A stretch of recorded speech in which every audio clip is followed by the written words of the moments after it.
Rent was due in 4 days, my badge was a total fake, and 37 floors of wolves could smell I didn't belong before the lobby doors even finished closing. I was there to save a merger that nobody else could fix, but the HR staff just smiled like I should feel honored to fetch their coffee and stay quiet. First, they laughed at my scent. Then they tried to touch my work. And while I could handle both of those things, I didn't plan for the CEO. He watched me in that cold, still way that felt so much worse than open hate. And when the board finally turned on me, one sharp question stayed in my mind. I wondered if he would actually let them tear me apart, or if he was going to claim me in front of every single one of them. Look, I knew the badge was insulting from the second I saw it. Temporary intern. It was made of cheap white plastic with my name printed far too small and a company logo that was way too bright, almost like it was trying too hard to make this whole lie feel official. The plastic hung against the throat of a charcoal gray suit I could barely afford, but it had clean lines and sharp shoulders that told the room I knew what I was doing, even if they wanted to pretend I didn't. The lobby was a massive temple of glass, stone, and serious money. Cool air brushed against my skin while rain clung to the windows in thin silver streaks, and somewhere far above me, the elevators hummed up and down like the building had its own set of lungs. Every person crossing that polished floor moved with the smooth confidence of someone born into high rank, and it was all wolf finance, expensive wool, and hard watches with teeth hidden behind investor smiles. And then there was me. Human, supposedly. Intern, allegedly. Chairman Elias had called me at 11 the night before to offer the kind of job people only take when they are either very brave or one payment away from a total disaster. I happened to be both, so I took the off-books internal audit to stress test the merger from the inside and find whatever was poisoning the numbers before the board vote at the end of the week. There was no formal title, no executive access, and absolutely no protection provided for me. I just had a fake badge and his word that if I pulled this off, my fee would finally clear my father's last medical debt and keep my mother's care home from calling me with that tight, kind voice that always meant another bill was late. So yes, I clipped on the badge. A security guard glanced at my pass, then at my face, and then back at the pass, with that faint pause people do when they think they smell a story. He waved me toward Bank C, but halfway there, a voice in my earpiece from reception cut in to reroute us, because one of the elevators was down. Of course it was. I stepped into the last open car just as a broad hand caught the door. The air shifted. That is the only way I can put it. 1 second, the space was filled with cold steel, clean vents, and city rain. But the next, the whole small box filled with something darker and heavier. It smelled like cedar dragged through storm air and cold metal, a deep and brutal kind of heat that didn't feel warm so much as it felt alive. The sensation hit low in my body first, before it climbed up my spine, creating a sensory collision so sharp my brain had to reboot just to process it. Draven Voss stepped in like the elevator belonged to him, which, honestly, it probably did. He was much taller than I expected, and even though I had seen plenty of photos, I realized right then that photos lied, because they flattened him out. In person, he possessed a terrifying, enticing density of muscle that rich men usually pay trainers to fake, and power usually softens with comfort. Not this man. His back shifted under a dark suit like a restrained force. His jaw was set tight, and his presence vibrated in my chest in a way I found extremely rude. Those golden eyes dropped down to my badge. "Intern," he said. His voice was low enough to feel more than hear, a deep subterranean rumble that made my skin prickle. But I kept my face flat and unimpressed. "That is what the badge says," I replied. A corner of his mouth moved in something that wasn't quite a smile as he told me not to get in the way. Honestly, I might have let that comment go if his tablet hadn't lit up with a live dashboard as the elevator climbed higher.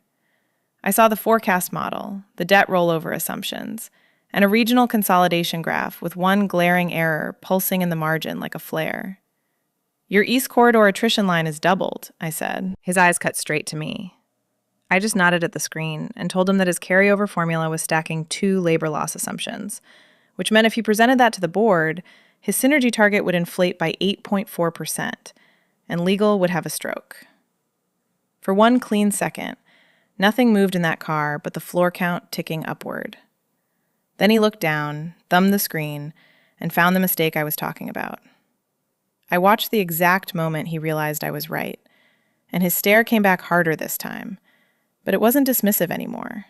It was assessing. "Who are you?" he asked. The elevator doors opened on 31.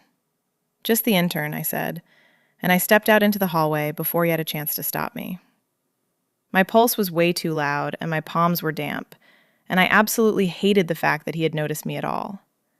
But behind me, the doors didn't close right away, and I felt his gaze between my shoulders like a heavy hand I hadn't agreed to. He let me walk away. But I knew right then he wasn't going to forget me. HR called herself Denise and smiled like she had practiced it in the mirror for investor season. There were too many teeth and far too little warmth in that expression.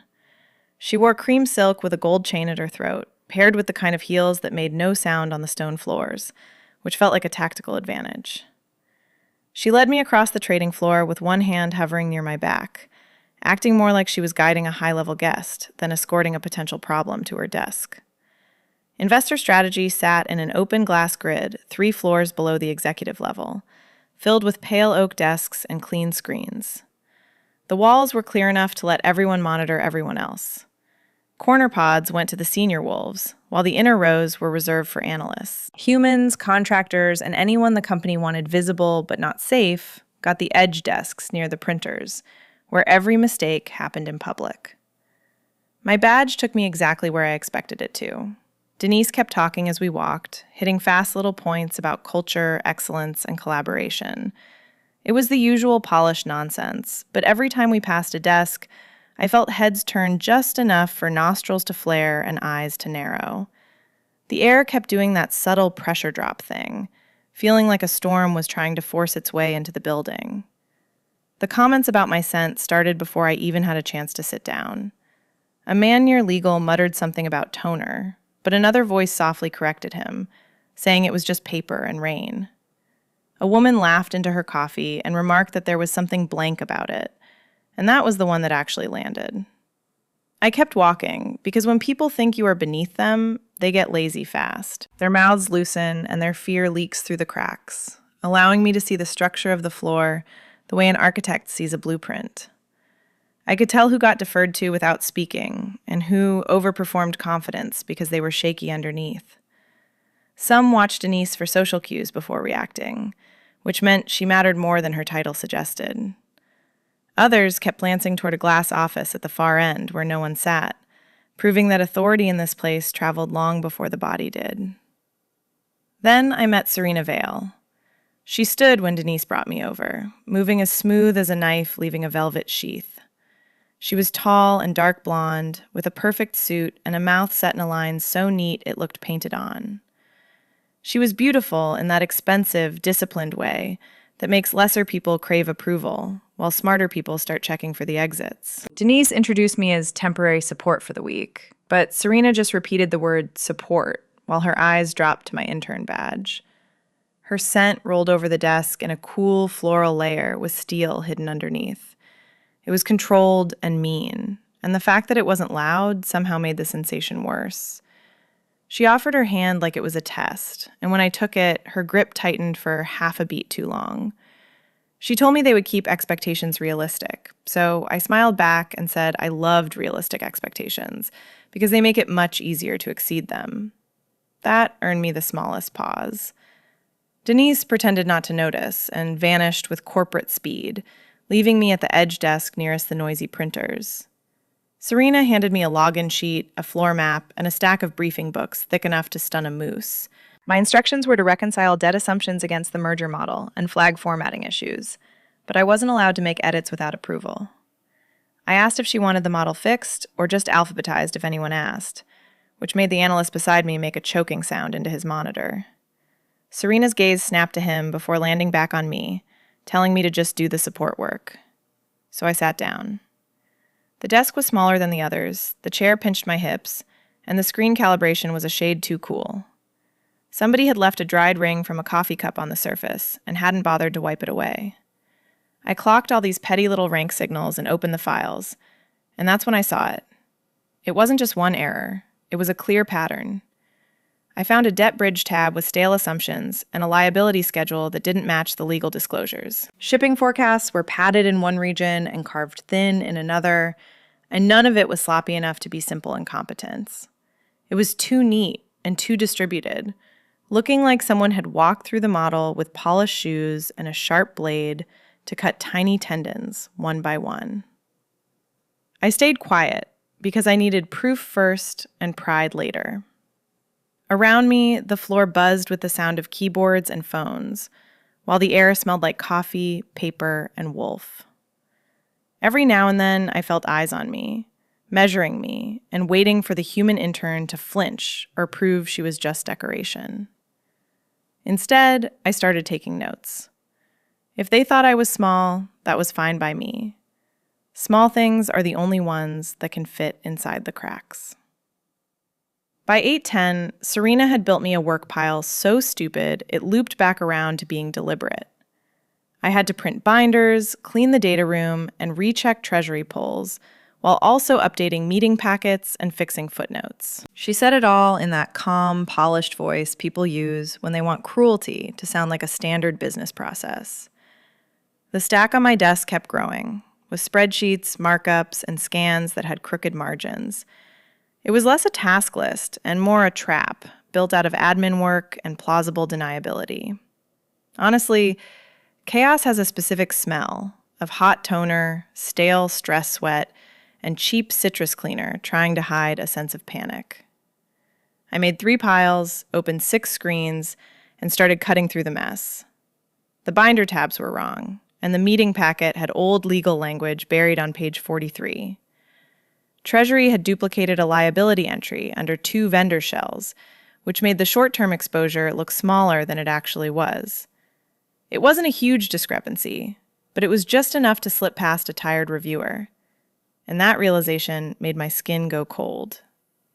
Mistakes happen all the time, but patterns like this only happen on purpose. The analyst at the next desk kept sneaking looks at my screen, and he eventually murmured that I found that error fast.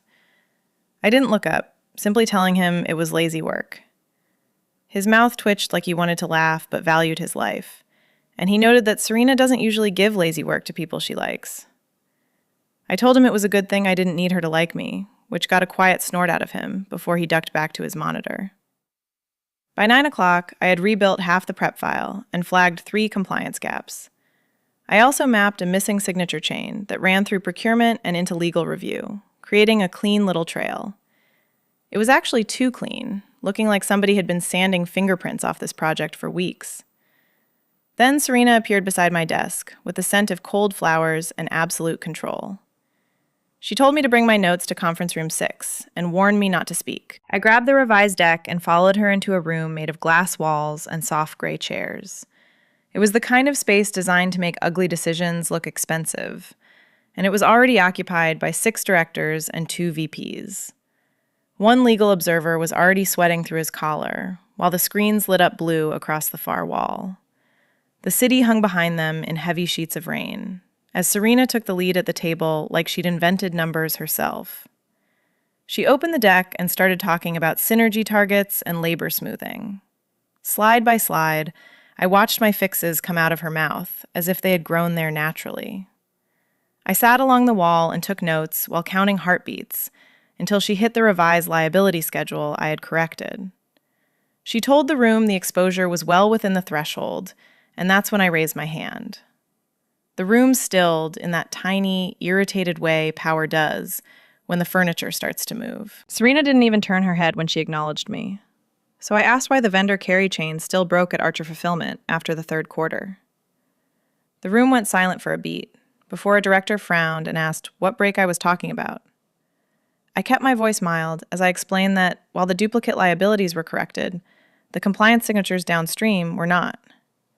I told them that if Archer slips, their reported threshold won't hold, and it only looks clean because the slide stops 1 step too early. Now Serena turned, but only enough for me to see the flash of rage in her eyes. The legal observer grabbed his copy of the report, and the sound of whispering pages filled the air as one of the VPs leaned in. Another director asked me to repeat the vendor name, and I did it quietly and clearly. Just like that, blood hit the water. No one shouted, because wolves this rich rarely do. But the room sharpened, and the attention shifted. Serena's authority took a clean little crack right down the center, and everyone in the room could smell it. From the glass wall, I felt another gaze land on me, and when I glanced up, I saw Draven standing in the corridor.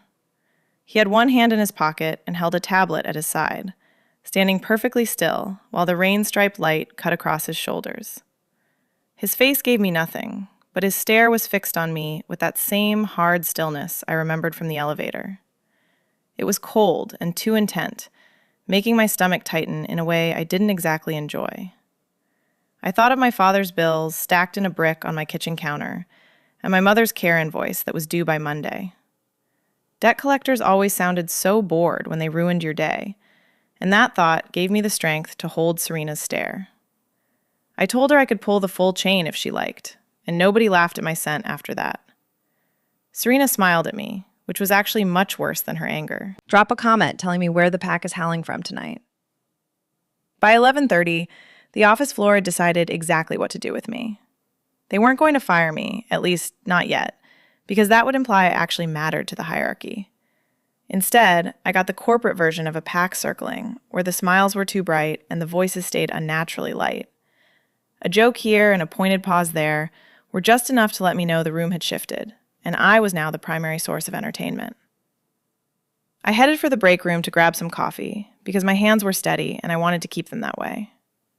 The space was a sterile mix of white counters and chrome fixtures, featuring a wall of sleek machines that hissed steam like they were offended to serve anyone below the director level. Windows ran the full length of the wall, where the rain painted long gray strokes against the glass.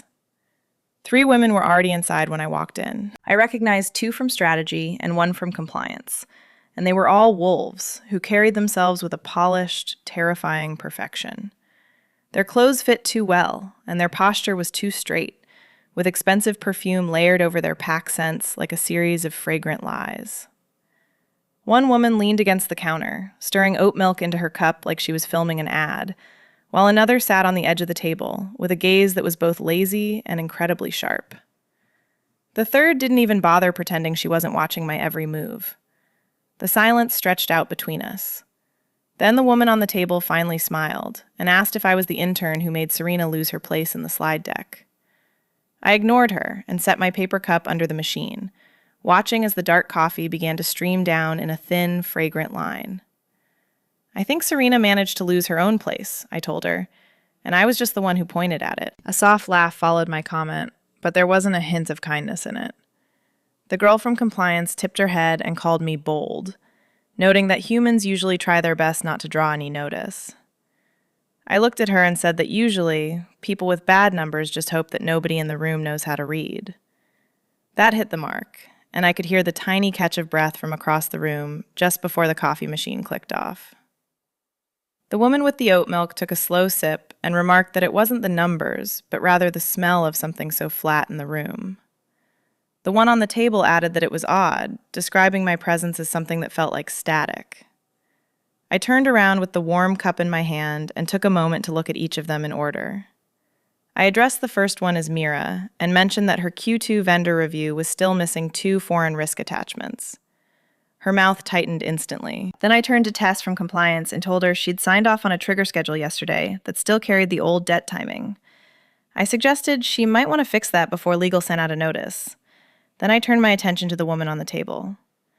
I told her I didn't know her name, but since her team had missed 3 turnaround windows before 10 a.m., scent analysis probably wasn't the best use of her time. Nobody moved a muscle. Honestly, the whole thing was almost funny, because if they wanted to circle me, they should have at least brought some numbers worth fighting for. The woman on the table slid off the edge in one smooth motion, her smile completely gone as she told me I really didn't understand where I was. I told her I understood exactly where I was, and that was why the whole situation was so disappointing. Suddenly, the air in the room changed. It was a heavy, sudden drop in pressure, so sharp that the fine hairs on my arms lifted under my sleeves. The door opened behind me. No one had to announce him because the whole room recalibrated around his body, like a compass finding north the second Draven walked in. His suit jacket was gone, leaving a dark shirt pulled tight across a back that looked like it was built to handle a heavy impact. The scent hit a second later, cedar under burnt coffee and rain, and that deep vibration struck right through my ribs again. The women straightened up by instinct, with one stepping back from the counter, while another lowered her eyes to the floor. He looked at them first. He just said one word, out, and his voice was quiet and completely flat. They moved immediately. They weren't fast enough to look afraid, but they were definitely too fast to look calm as heels clicked against the floor. One of them brushed past me with a muttered apology that wasn't a real regret so much as a reflex people have when they're under pressure. Then it was just the two of us, with the machine still hissing softly in the space between us. He crossed over to the sink right beside mine and braced one hand on the counter, standing close enough that I could see the corded strength in his forearm. I could see the hard line of his jaw and the tiny pulse beating in his throat, but he didn't look at me right away. He finally asked where I had trained. I took a sip of my coffee, which tasted terrible and burnt. I turned to face him and asked why someone had forgotten to put that information in his file. His eyes narrowed at my question, but he didn't look offended, so much as interested, in a way that made my nerves want to file a formal complaint. Before he could give me an answer, my desk phone started ringing through the break room wall, with a sharp internal buzz. I stepped around him quickly, because standing there any longer felt like I was volunteering for a problem that had very nice shoulders. The red light was blinking on my desk, so I picked up the receiver and identified myself. A clipped voice on the other end told me that Chairman Elias would see me now, on the executive level in office 3701. The line went dead before I could respond. I looked up and saw Serena watching me over her monitor with the flat, hateful calm of a woman who was already planning her next move. Draven had followed me out of the break room and stood 10 feet away with his arms loose at his sides, but there was nothing relaxed about his posture. He repeated the word chairman like he was processing the information. The fact that he hadn't known gave me a cold, satisfying spark of pleasure. I told him it seemed that way and grabbed my notebook to head for the elevators. The ride up to the executive floor was private, leading to a hallway with thick carpet and the kind of quiet air that only a massive amount of money can buy. Elias's office sat at the end of a curved hall, lined with old photos of the company's early steel yards and rail depots.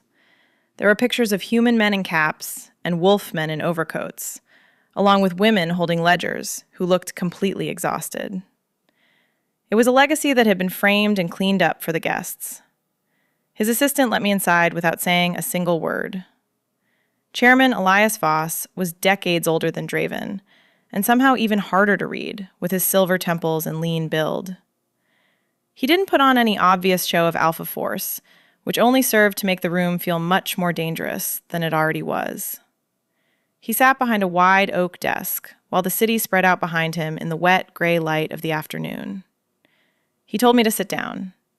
I stayed standing a second longer than was polite, and pointed out that he had put an audit consultant in an intern badge. He folded his hands and simply said, yes. The honesty of that answer hit me a lot harder than a prepared excuse would have. I asked him why he did it.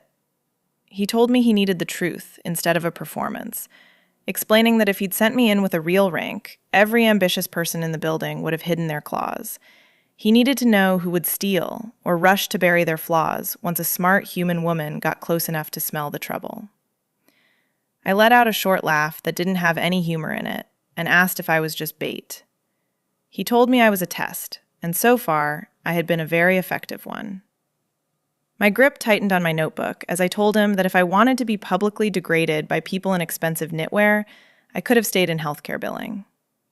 That comment actually got a small shift out of his mouth that looked almost like a smile. He rose from his chair and walked to the window where the rain was threading down the glass in long lines. Far below us, the city looked cold and mechanical, filled with nothing but traffic lines and wet steel. He explained that if this merger fails, a rival pack will acquire enough distressed paper to carve the entire company into pieces. They would start cutting the human staff and the manufacturing jobs first, and thousands of people would lose their work under the guise of efficiency. My chest went tight at the thought of it. He turned back to me and said that someone inside his son's circle was feeding bad numbers into the process while pretending to be loyal. He needed a mind that the others would underestimate, and he needed someone they would feel comfortable showing their true selves to. I looked at him and noted that he didn't seem to trust his own CEO. The silence sat heavy between us for a long moment. Elias finally said that he trusted Draven to fight the wolves in front of him, but he didn't trust what his people had learned to hide behind his back. That wasn't a direct answer, which usually meant it was the most honest one I was going to get. I stepped closer to the desk and asked for the rules, because I was already in deep enough to drown in this situation. I asked if I was supposed to report to him or to his son. He answered to me so fast that it made my stomach sink. I told him that was convenient, but he insisted it was necessary for the sake of the work. I wondered who it was really necessary for, because the work didn't have a body or a scent or a sense of bruised pride. The work wasn't the one standing in a break room while a CEO asked where she'd trained, like he wanted to peel her open. He slid a slim folder across the desk that contained access codes, after-hours clearance, and a handwritten note with a single line on it. The note told me to trust what people do when they think no one important is watching them. I looked up and asked what I should do if Draven asked me what I was working on. Elias's face went as still as cut stone. He told me to tell him nothing that I couldn't prove. I left the office with the folder tucked under my arm and a new knot pulled tight inside my ribs. Secrecy had just wrapped a leash around my throat, and for some reason, it felt like it was pulling in two different directions at once. By 7 o'clock, the office floor had thinned out completely. The day wolves left in small bursts of noise and expensive scent, snapping their laptops shut and pulling on tailored coats as they headed for the elevators. Their voices always dropped the second they decided the intern was no longer useful for a coffee run or a quick laugh, and the bright hum of the workday softened into something much colder. Vents breathed overhead while the printers went silent, leaving rows of glowing screens to watch the room like empty eyes. I stayed tucked away at my edge desk until the last group near strategy finally cleared out, and only then did I take the after-hours codes Elias gave me to start moving. Honestly, these glass towers feel like entirely different buildings once the sun goes down. During the day, the constant flow of money makes them feel alive, but at night, everything turns clinical and sharp. There are long, echoing halls and locked glass partitions leading to steel doors with discrete keypads that require a clearance I wasn't supposed to have. Every footstep travels further than it should, and every elevator chime sounds like a loud warning in the stillness. The air smelled cleaner after dark, though it didn't feel any kinder, carrying the scent of lemon polish, old paper, and rain pushing against the sealed windows. I set myself up in an unused project room 2 corridors away from Treasury because it offered a hardline port and a door I could actually close. It gave me a perfect view of 3 different departments without being visible from any of them, which was a great sightline, even if the chair was a total nightmare. My takeout sat open by my elbow, with the noodles going cold in their white carton, and the coffee I'd been nursing had died over an hour ago. My shoulders ached from hours of hunching over bad math and even worse corporate politics, so I rubbed the back of my neck to stay awake. I pulled up legal disclosures on one screen and freight logs on the other, finally starting to build what I privately called the rot map. Because this was rot, plain and simple. It wasn't just one bad actor or a single dumb mistake, but rather a collection of little damage nodes tucked into procurement, logistics, and legal review. I saw delays that were clearly shaped by intent, and missing sign-offs that only seemed to matter when they were paired with altered timelines 2 departments over. Expense approvals were being routed through odd hours, and revised assumptions were slipping into the system right after the version freeze. I spent the next few hours digging through access logs and archived forecast tabs until my eyes started to burn from the glare. And then I finally found it. It was an expense pattern that was small enough to hide, but regular enough to actually matter. I found a cluster of travel reimbursements and consultant retainers split across several Shell budget lines, and every single one was approved under rotating admin signatures. The numbers were too neat to be random, and too perfectly balanced to trip any of the company's automatic flags. I dragged those entries into a side file and overlaid the user access history, feeling my pulse pick up as the pieces started to click. Serena's digital fingerprints touched 3 of those files. She was smarter than to do it directly, but her credentials had opened 2 review windows just minutes before the approvals shifted. One of her team logins appeared in the system late at night on a day she swore she'd been at a high-stakes investor dinner, which was a mistake she shouldn't have made. I leaned back slowly in my chair and stared at the screen. Well, there you are. The hallway outside stayed quiet for so long that I almost forgot I wasn't the only person left in the building. Then the air shifted. There was no sound at first, just that sudden drop in atmospheric pressure that made the room feel like it was bracing for a massive storm.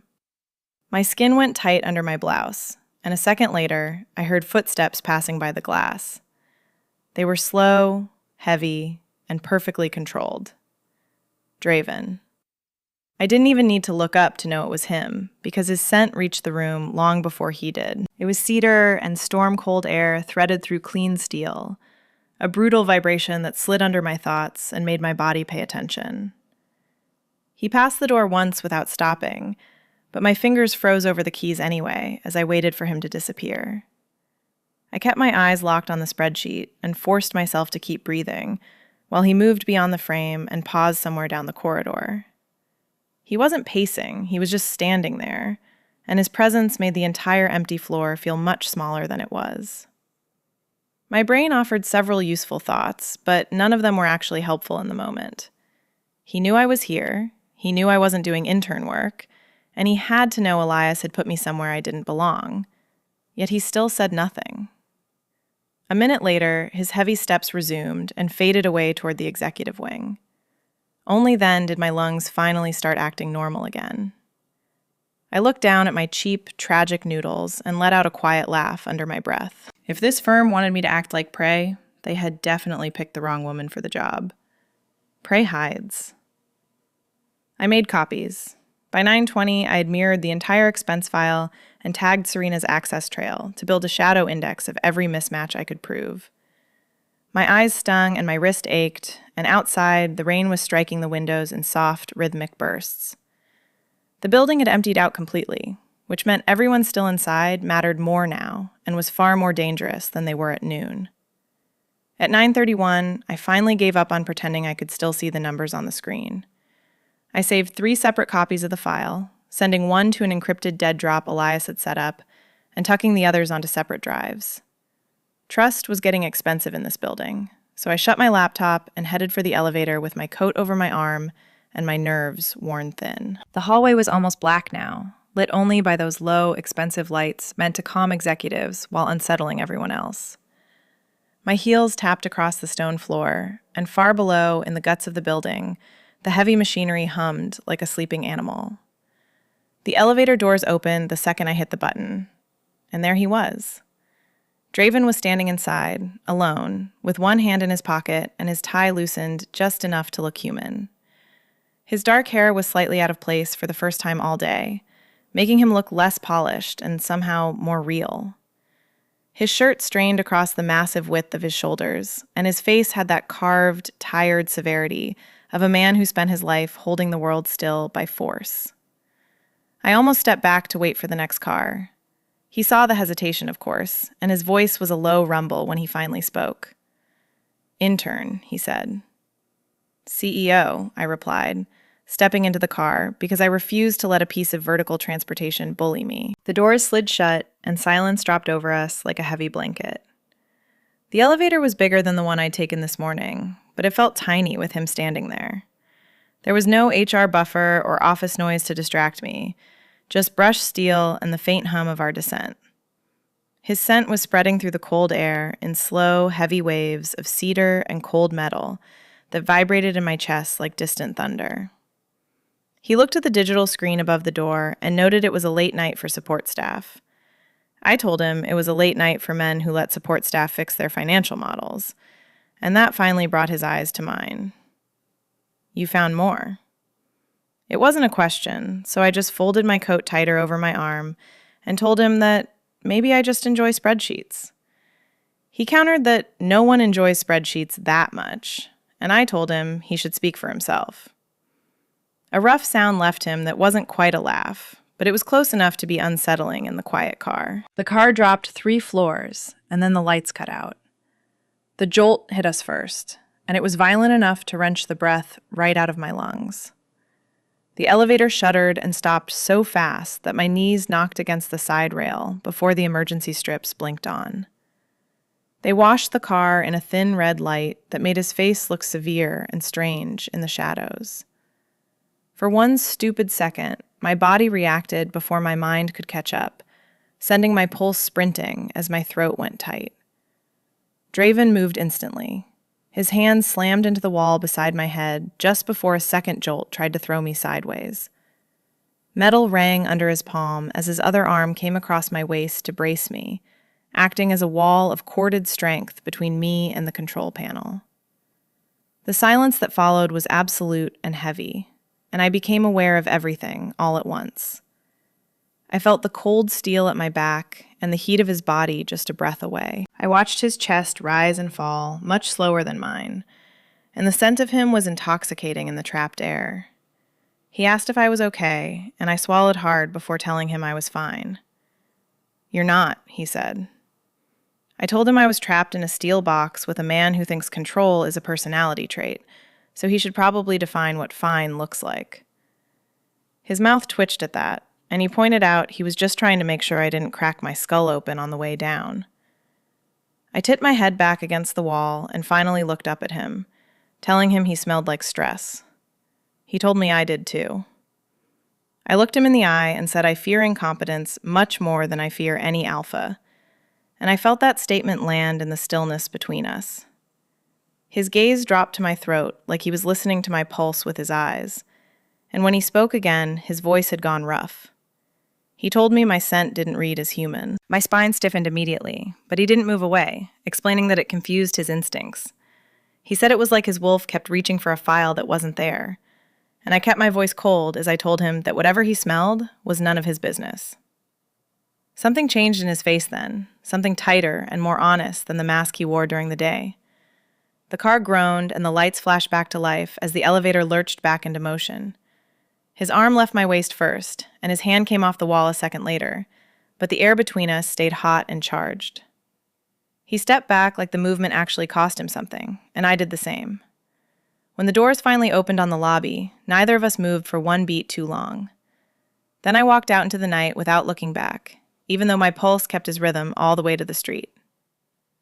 The next morning, I made it to the office early enough to beat the cloud of expensive perfume and the wave of fake smiles. Rain still filmed the heavy glass windows, while the floor lights stayed dimmed at half power. For 6 blessed minutes, the tower actually belonged to the people who worked, instead of the ones who performed. I slid into my desk at the edge of the floor, logged into the system, and pulled up the files I'd managed to copy the night before. Fresh eyes changed the entire shape of the damage. What looked like simple sloppiness in the daylight turned into something much uglier once I layered the timing over the access logs and approvals. These delays didn't just happen in random bunches, but instead they moved in a coordinated relay. Treasury would slow down one input while procurement nudged another, and then legal held a sign-off just long enough for forecasting to miss a clean update. By the time strategy presented the gap, it looked like natural market weather that was unavoidable and nobody's fault. I started mapping the connections by hand in my notebook because digital screens can be wiped, but paper can be hidden in a bra if things get creative. I drew boxes and arrows to connect names and times with various cross-checks. That was when I finally found Malcolm Thorne. I didn't see him directly at first, but I started finding his fingerprints all over the data. There were old approvals routed through a dormant advisory code and deleted expense logs that still cast faint shadows in the archive indexing. I found a private consultant line item tied to one of Serena's old teams, and it had been signed months ago under a treasury exception that no junior employee would ever dare to touch. I sat back slowly as the realization hit. CFOs at this level don't leave obvious messes behind for people to find. They prefer to leave perfectly clean rooms where other people are the ones who end up bleeding. By 8:15, the floor had filled with people. and Serena arrived without even glancing in my direction. That silence told me she was absolutely furious. Denise fluttered through the rows with a tray of printed agendas and a smile that was far too quick to be real. Somewhere near the compliance desks, somebody laughed too loud at a joke that wasn't funny, and the whole place felt overbuffed and glossy with pack nerves. Then Malcolm stepped onto the floor. I recognized him from the investor calls because of that smooth voice and the silver hair at his temples. His tailoring was so exact it looked like the suit had been poured onto his frame. But in person, he was actually much worse. He was beautiful in that old money predator way, where every line is controlled and every gesture is measured. He moved like a man who had never once been hurried by a consequence in his entire life. People rose just a little bit when he passed them. They didn't stand fully, but they moved just enough to show they knew who was in the room. His gaze skimmed over the desks until it landed on mine and held. "Well," he said, his voice sounding as warm as aged whiskey and just as dangerous. "You must be our famous intern." A few heads turned to watch us. Of course they did. I kept typing for one more beat to finish my formula before I finally looked up at him. "Depends. Am I famous for doing math in a finance firm? Because that would be pretty embarrassing for the firm." A tiny smile touched the corner of his mouth, and around us, the air went completely still. Serena appeared at his shoulder like she'd been summoned by his scent, but Malcolm completely ignored her. "I've heard your work is sharp," he said. "I heard your archive permissions are interesting," I replied. That smile stayed exactly where it was, neither growing larger nor smaller, but remaining perfectly fixed. He rested 2 fingers on the back of my chair, which wasn't enough to actually touch me, but it was more than enough to make his point. "Curiosity is valuable, Ava. So is discretion." I met his eyes without blinking. Good thing I charge for both. A pulse moved in his jaw, and I realized he was human after all. He withdrew his hand and gave me the kind of nod men like him use when they are deciding whether to recruit you or ruin you. Then he moved on, appearing as smooth as silk sliding over a sharp blade. My heart kicked hard once against my ribs before it finally settled. Benji from Legal Ops rolled his chair 2 inches closer to me and whispered, "You do realize that normal people are actually afraid of him." "Normal people?" I whispered back. "Don't get fake intern badges and a deadline." That answer nearly made him smile. I was still looking at Malcolm's retreating back when a heavy shadow fell over my desk from the other side. It was Draven. There was no greeting and no wasted motion from him. There was just that dark suit, that hard frame, and those gold eyes, locked onto the notebook sitting under my hand. "What did you find?" he asked. He went straight to the point, and I respected that, despite my better judgment. I closed the notebook before he could see the pages. "Why?" "Because Malcolm spent 3 minutes talking to you, and he left the conversation irritated." "So your interest is executive now," I said. His gaze sharpened instantly. "Ava." Hearing my name in his mouth felt like a low-impact hit to my chest, and I hated myself for noticing how it felt. "I report elsewhere," I said. His nostrils flared once with a flash of real irritation. "This is my company." "And yet here we are," I replied. For a second, I thought he might actually push the issue. Instead, he leaned one hand on my desk, coming close enough that the scent of cedar and rain rolled over me in one heavy wave. "This is no longer simple curiosity," he said quietly. "No," I said, looking up at him. "It isn't." And that was the real problem. By 6 that night, the entire tower smelled like money trying to calm itself down. They called it an investor gala, which was a cute name for what was really just a holding pen filled with champagne. There were soft gold lights and string music playing against polished glass, and there was enough expensive fabric in that one room to pay off half my life. The merger vote was getting too close, and the numbers were too brittle, so everyone important wanted one evening of practiced ease before they went back to gutting each other in the conference rooms. I wasn't invited to the party, so obviously I decided to go. Exclusion is just another form of data, and people usually tell the truth fastest when they think you aren't there to hear it. I changed in a locked bathroom on the 29th floor into a black dress with clean lines and no sparkle. I didn't wear a soft little intern cardigan to make everyone feel better about underestimating me. I pinned my hair up and wore a red lipstick that was bright enough to count as a threat. My fake badge stayed hidden in my bag because if anyone asked, I was support staff, and if anyone pressed me, I would make them regret the effort. When I stepped into the ballroom, the room reacted like a live wire had just sparked. It wasn't loud, because wolves like these are too well trained for that. But heads turned and conversations clipped off at the edges, while a server nearly dropped a tray. The air shifted around me in little invisible ripples as the scent and rank and social math of the room recalculated in real time. The room itself was obscene in the way only corporate elegance can manage. Rain streaked the glass walls beyond the dance floor, while the city glowed below us in blurred gold and red. Champagne fizzed in glasses, and jazz brushed low through hidden speakers. Everywhere I looked, there were wolves in dark suits and silk dresses, pretending that any of this was actually civilized.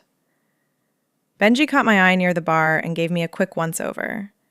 "You look like litigation," he said. "You look tired enough to bill by the sigh," I replied. He handed me a flute of champagne. I took it and lifted it to my nose to smell it first. And there it was. It wasn't the champagne I smelled, but something hidden under it. There was a strange, sweet spice note that was too warm and too thick. It was almost floral, but felt wrong at the edges, and it snagged at the back of my throat in a way that felt instinctively ugly. My brain clicked through the possibilities fast. The drink was scent-laced. It wasn't enough to drop someone, but it was enough to flush the skin and spike the pulse. It would blur the edges of a person's mind and make a human woman in a room full of wolves look overwhelmed and unstable. Across the room, Serena stood by a cluster of investors in a dark green silk dress. She had one hand curled around her own glass while her eyes stayed on me with that cool, blank smile she always wore right before she did something terrible. I looked down at my drink and then looked back at her. Honestly, if you are going to poison a social interaction, you should at least try not to make it obvious to the person who handles your numbers. I drifted through the room and paused at a passing tray to switch my glass for another in one smooth motion when the server turned away. Then I kept moving until I was close enough to Serena to hear her laugh. She reached for her flute without looking. She took a sip. 3 seconds later, her entire posture changed. It was subtle at first, as her shoulders tightened and her breath caught. Her eyes sharpened too wide, and a faint bloom started to climb her chest under the green silk. It wasn't enough to disgrace her in front of the group, but it was enough to rattle her. I lifted my new glass toward her. Her gaze hit mine and went flat with pure horror. That was the exact moment the room seemed to break open. Draven crossed the ballroom far too fast to pretend he didn't care about what was happening. One moment he was near the investor dais, speaking to a gray-haired board member, and the next he was cutting through the crowd with that hard, silent force of his. His dark suit was stretched over shoulders built for a collision, and his jaw was locked so tight I could see the muscle jump. He stopped right in front of me. He was close, far too close, and the scent of cedarwood and cold rain hit me deep enough to vibrate in my chest. "Who targeted you?" he asked. There was no hello and no pretense. I tipped my glass toward him. "Why? Do you suddenly do protective work now?" His stare flicked to the flute in my hand and then passed me to Serena. She was trying and failing to look normal while her investors watched her with polite concern. His face went even colder. "Ava." I leaned in half an inch, because if he got to loom over me, I got to be difficult. "If you care this much in public, maybe you should stop acting like my humiliation is useful to you in private." That hit home. I saw it in the way his breath paused, and in the tiny flare at his nose. I felt the brutal stillness that took over his whole body. Then he stepped back. He didn't go far, but he moved just enough to make the distance feel even worse than the closeness. "Enjoy the evening," he said, his voice sounding as flat as cut stone. He walked away before I could even decide whether I wanted to slap him or follow him. I should have walked away the second the glass was empty. Any woman with a grain of sense would have taken the small victory, finished her champagne, and headed home to stare at the ceiling in the quiet of her own apartment. But Malcolm Thorne had vanished, right after Serena nearly choked on her own social weapon. And men like Malcolm didn't just disappear during investor galas, unless they were panicking or planning something dark. So I set down my crystal glass and followed the trail he'd left behind. It wasn't a literal trail of breadcrumbs, because while I am very good at my job, I am not actually magical. But there are always tells in a place like this, such as heavy doors left slightly ajar, or assistants who are suddenly nowhere to be found. I noticed a server pointed too deliberately away from the West Hall, and the further I moved from the crowded ballroom, the more the entire mood shifted. The air grew colder, and the music faded into a dull hum, replaced by the smell of floor polish, old paper, and storm water leaking through the poorly sealed window frames. The corridor outside the private meeting rooms sat almost entirely empty under soft lights and gold frames. Somewhere behind a heavy oak door, a group of investors laughed too loudly at a joke that had probably cost a few dozen people their pensions. I kept walking until the sound of Malcolm's voice stopped me in my tracks. "Miss Hale." I froze. He was standing at the mouth of a side hall with one hand shoved in his pocket, while the other held a low glass filled with something amber. There wasn't a hint of surprise on his face, because he had clearly been expecting me to show up.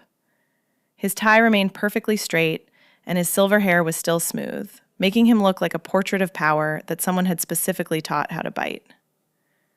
"You were waiting for me," I said. He lifted his drink just a fraction of an inch. "I was simply hoping your curiosity would win out over your caution." Honestly, that smug tone annoyed me more than if he had just threatened me right out of the gate. Men like him always sound so incredibly pleased when a woman uses the very brain they eventually intend to punish. I stepped into the hall but kept my distance so I could still see the exit behind me. Muffled music from the party bled through the walls in a rhythmic wash, and rain tapped lightly against a narrow window at the far end of the corridor. Everything in this wing smelled expensive and clean, but it felt completely wrong. "You went through my private records," I said. His smile thinned out into something sharp. Direct and to the point. I like that. My phone was already recording from inside my clutch, so I kept my face as blank as possible. "Your father's debt was a very unfortunate situation," he said. "And we both know end-of-life care in this country is absolutely brutal. Your mother's facility seems quite eager for their payment, though I suppose eager is just what happens when families start falling behind on their bills." My skin went cold so fast it felt like a physical slap to the face.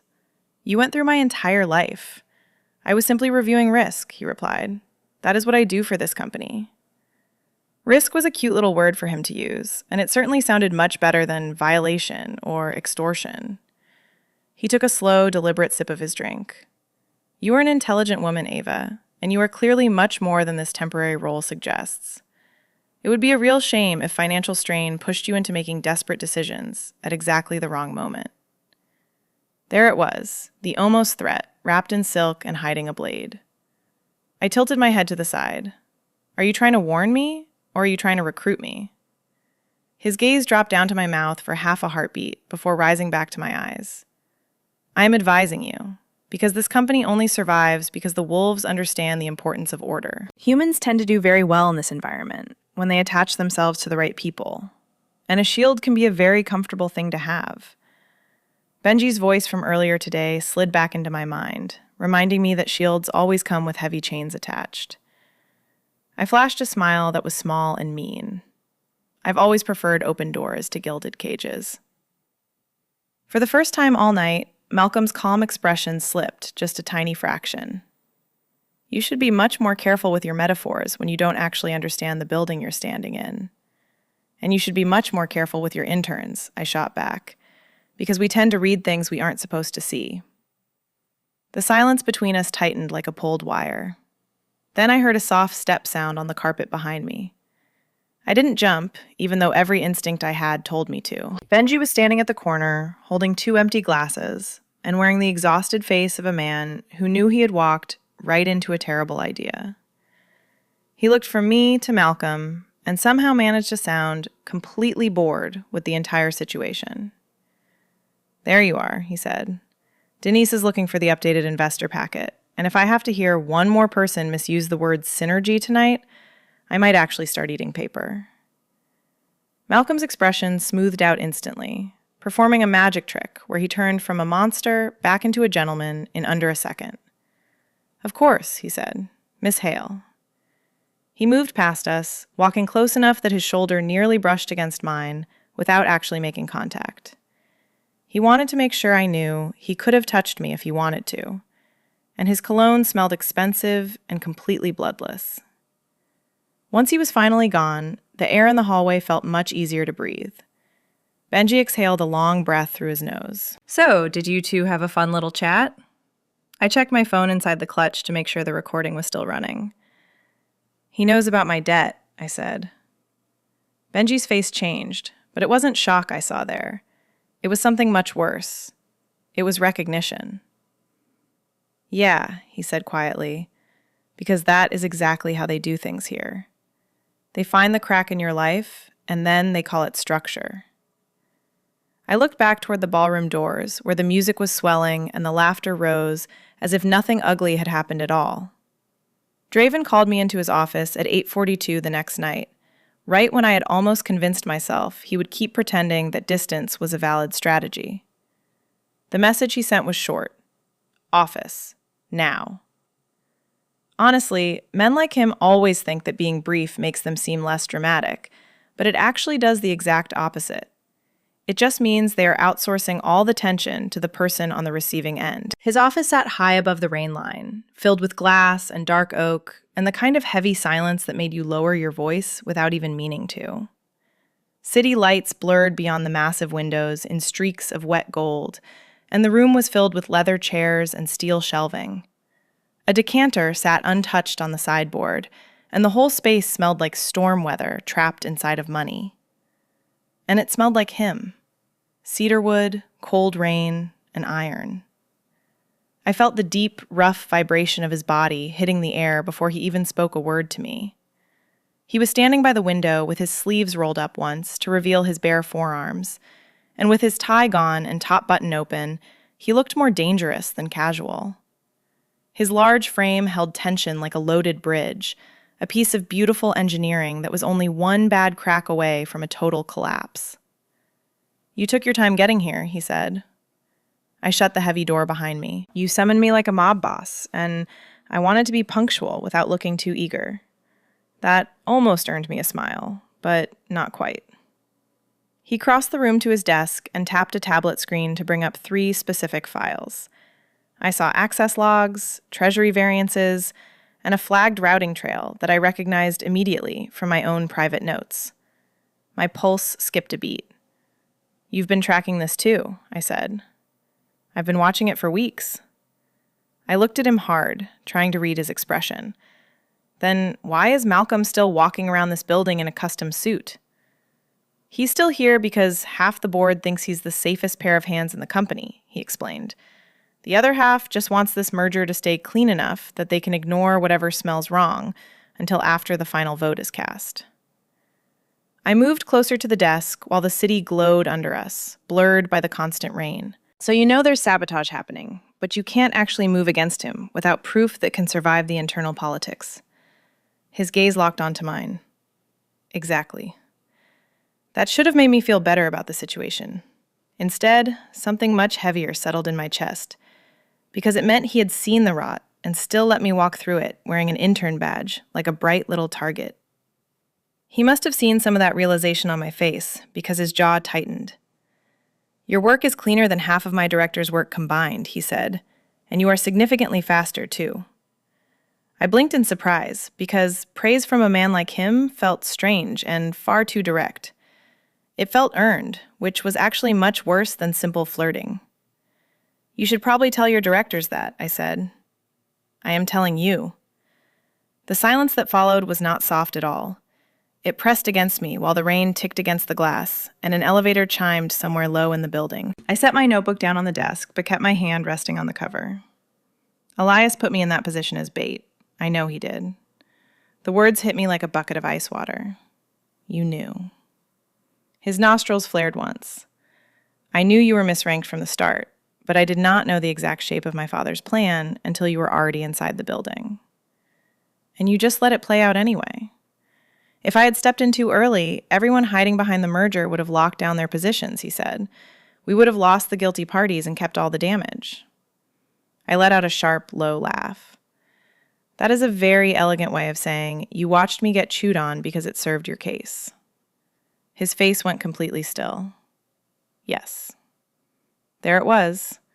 No excuses and no polish, just the cold blade laid flat on the table between us. The worst part was that I actually understood his logic, and I hated myself for understanding it. The room felt suddenly hotter, even though the rain kept streaking cold across the glass. I became aware of everything at once, from the soft grain of the oak under my palm to the dull ache in my shoulders. The scent of him thickened as he stepped around the desk, moving slow and careful, as if I were the thing in the room most likely to bite. Ava. Don't, I said, but the word came out much quieter than I intended. He stopped only a foot away from me. He was close enough that his voice vibrated in my chest when he finally spoke. I was wrong about one thing. Just one? His mouth moved barely at all. I thought keeping my distance would keep this situation clean. My heart gave one brutal, heavy hit against my ribs. This, I said, looking up into his eyes, is exactly why I don't trust powerful men who use vague nouns. His stare dropped to my face, heavy and completely unreadable. That's fair. Then his voice got softer and rougher, almost like it physically hurt him to admit it. I noticed you far too soon. And just like that, the respect between us grew teeth. Because now the pull between us finally had something solid to bite into. The next day, the office stopped pretending the war was subtle. I knew things had shifted before lunch even started because the floor felt wrong, too bright and far too attentive. Wolves kept drifting past my desk for no reason, lingering near printers or edge stations just to watch me. Conversations cut off the second I stood up. Even Benji, who usually used his dry humor as a shield, dropped a yogurt on my desk at 11:45 and told me not to eat in the lunchroom alone. He had the haunted calm of a man who could smell a storm coming, and his warning stayed with me as I headed upstairs. Naturally, that was exactly where I went. The lunchroom sat one floor above strategy, and it was much larger than the break room and far crueler in its expensive decor. Long, pale tables and built-in banquettes filled the space, while espresso machines gleamed like surgical tools under the lights. Floor-to-ceiling glass showed the river laid out in flat gray light, and the whole room smelled like hot food, citrus cleaner, and tension. Serena was already there, standing near the center island with two directors from client relations. Both women were wolves dressed in those severe, soft neutrals that rich people use when they want power to look tasteful. A handful of junior staff lingered around the edges with their salads, pretending not to listen while they tracked the room with their whole bodies. I grabbed my sandwich from the fridge, closed the door, and turned to face them. Serena offered a smile, but it wasn't the neat version she used in the boardroom, because this one actually showed teeth. She called out my name and mentioned they were just discussing client-facing standards. One director, a narrow brunette with a pearl pin at her throat, looked me up and down like she had found lint in her wine. She remarked that cross-species presentation remains a delicate balance, and then she added that some scents tend to unsettle investor confidence.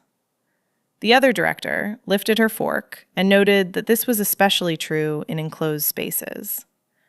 There it was, the same old human contamination argument, but written in a much nicer font. I leaned against the counter and started unwrapping my sandwich, telling them that maybe their investors just needed stronger numbers and weaker noses. A few juniors dropped their eyes to hide their reactions, but I saw a few mouths twitch, which felt like a small victory. Serena folded her hands and said it wasn't only the investors complaining. She claimed some of the younger staff had reported stress spikes because my scent was throwing off the balance of the room. My laugh came out soft and mean as I asked if my scent was really the thing causing their stress. A rustle went through the room, not because they believed her, but because I was actually saying the truth out loud. The director with the pearl pin straightened up and said certain signals read as disruptive when they don't fit pack norms. I told her that if their entire structure fails when one human woman walks in with a laptop, then the human woman isn't actually the issue.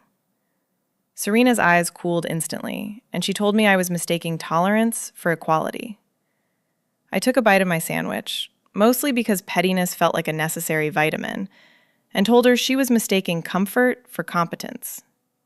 That one hit home. I felt the energy in the room shift like a change in voltage, and the junior wolves went completely still. One man by the window stared at me openly, with his soup forgotten halfway to his mouth. Serena took one slow breath, and beneath her expensive perfume, I caught the sharp, bitter scent of stress. She pivoted fast, asking me to explain why regional exposure in the southeast had widened after my revisions yesterday. It was a clean question, and a very public trap. She had picked this moment because she thought she had a crowd and a narrative on her side. I swallowed my food, set down my lunch, and pushed off the counter to face her. I told her the gap widened because her team failed to update transport insurance triggers after shifting the vendor schedule. I had corrected for the real timing, which made the risk visible instead of just decorative. The narrow brunette frowned and asked what I meant by decorative. I looked her in the eye and said that if she wanted the less polite version, someone in client relations had been putting makeup on their delay exposure. A sound escaped one of the juniors that was half cough and half laugh, and I saw Serena's face tighten. I kept going because there was already blood in the water and I wasn't finished. I pointed out that the stress spike on floor 9 yesterday tracked exactly with 2 missed compliance notices and a dead forecast assumption. I finished by saying a director was clearly using scent politics to cover up some very bad preparation. Now the room turned, but they weren't looking at me anymore. Every head and every pair of eyes moved towards Serena, and in a pack room, you only need an inch of doubt to become dangerous. Right then, the door opened, and the entire lunchroom locked down as Draven stepped inside. He wore a dark suit with the sleeves buttoned, and his hair was severe, making his face look like it was carved hard enough to cut glass.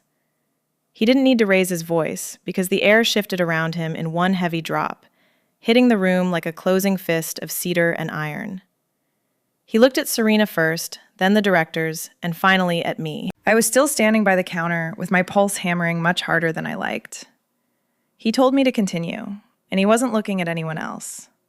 So I did. I laid out the missed triggers and the failed projections, giving him the exact timestamp on the bad update. I kept it clean and quick without a single wobble in my voice. By the time I finished, even the juniors looked stunned, and one of the directors had gone completely pale.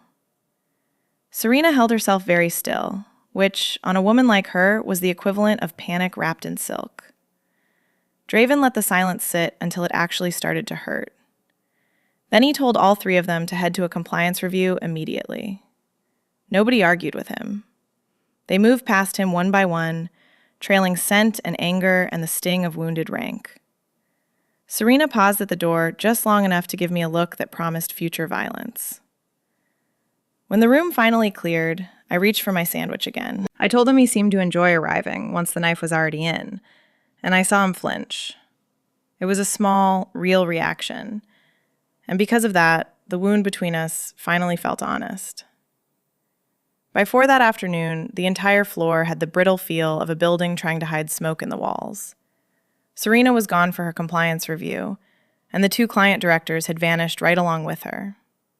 Nobody said where they went because nobody had to, but people were moving softer and laughing less after that public correction. I decided to use the shift in energy to my advantage. Benji appeared at my desk, carrying a stack of archive request forms and a face that looked like bad coffee. He asked if I was busy being hated, and I told him it was a constant state of being. He told me to come with him, and he led me down 2 service corridors I hadn't used yet. We passed a locked records room and went through a badge door that opened onto a dead little hallway with no windows. The carpet smelled like dust and forgotten budgets, and while the tower was all glass and polish up front, this part felt like the honest, ugly bones of the system. Benji kept his voice low as he explained that digital archives get cleaned and board materials get relabeled. He said old risk memos usually vanish into document codes that nobody checks unless they are very bored or very stubborn. I told him he was lucky because I happened to be both, and that earned me a tired huff of a laugh. The records room was much colder than the rest of the building, filled with metal shelving and gray file boxes. One humming terminal was mounted to a steel desk, and the lights flickered once when he keyed us into the system. He pulled up a buried index and started typing with quick, practiced hands to find what we needed. We looked through mislabeled governance packets and legal annexes tucked under facilities reports, and it felt less like a filing system and more like a way to dispose of corpses. I asked him if he did this often, and he told me he survived often, which felt like a fair answer. We found the first real piece of evidence 20 minutes into the search. It was a board packet from 2 years ago that had been flagged as deferred acquisition modeling. Inside, buried between treasury notes and an operation summary, sat a vote memo with Draven's name all over it. He had blocked a merger, and his stated reason was blunt enough to make me sit up straighter. He had written that the projected gains relied on human staff reduction beyond ethical and operational tolerance. I read that line twice while Benji looked at me over his glasses. Something in my chest shifted because the man I had filed away as a controlled predator had once stood in a boardroom and fought a profitable deal to save people. Admiration hit me first, and it was a clean, unwanted feeling. Then came the unease. Men like Draven did not lose fights like that and stay unchanged, because power always charges interest on those kinds of stands. I kept digging through the boxes. The next file was even stranger, because it wasn't about finance at all. It was research on scent studies, tucked inside medical liability documents, and it was written in that dry corporate language used to make ugly things sound tidy. There were notes on mixed-line births, suppression outcomes, and masking protocols for human-presenting minors. My fingers went cold on the page as I read about null-adjacent responses and inconsistent pack recognition. I stared at the words while Benji went still beside me and asked if I was okay. I told him I wasn't, not even a little bit. Suddenly, all the weird looks and the static comments started lining up into one very ugly shape. I wasn't human enough for their instincts to place, but I wasn't wolf enough for their hierarchy to read, making me a filing error in the flesh. I asked why a conglomerate would bury money in this kind of research. Benji rubbed a hand over his mouth and mentioned bloodlines and inheritance, noting that old pack families get weird when biology stops behaving. We heard footsteps in the hall, and both of us froze instantly. It wasn't just one person out there, but two, and they were moving slow and close to the door. Benji killed the terminal screen while I grabbed the files and shoved them into the nearest open archive slot. The door handle clicked once from the outside, but thank God it was locked. No voices followed, just the hush of expensive shoes on old carpet. He caught my wrist and pulled me into a narrow records alcove between the shelving units. It was barely a space at all, with cold metal at my back and dust in my nose. The footsteps stopped right outside the door, and my pulse slammed so hard I could feel it in my throat.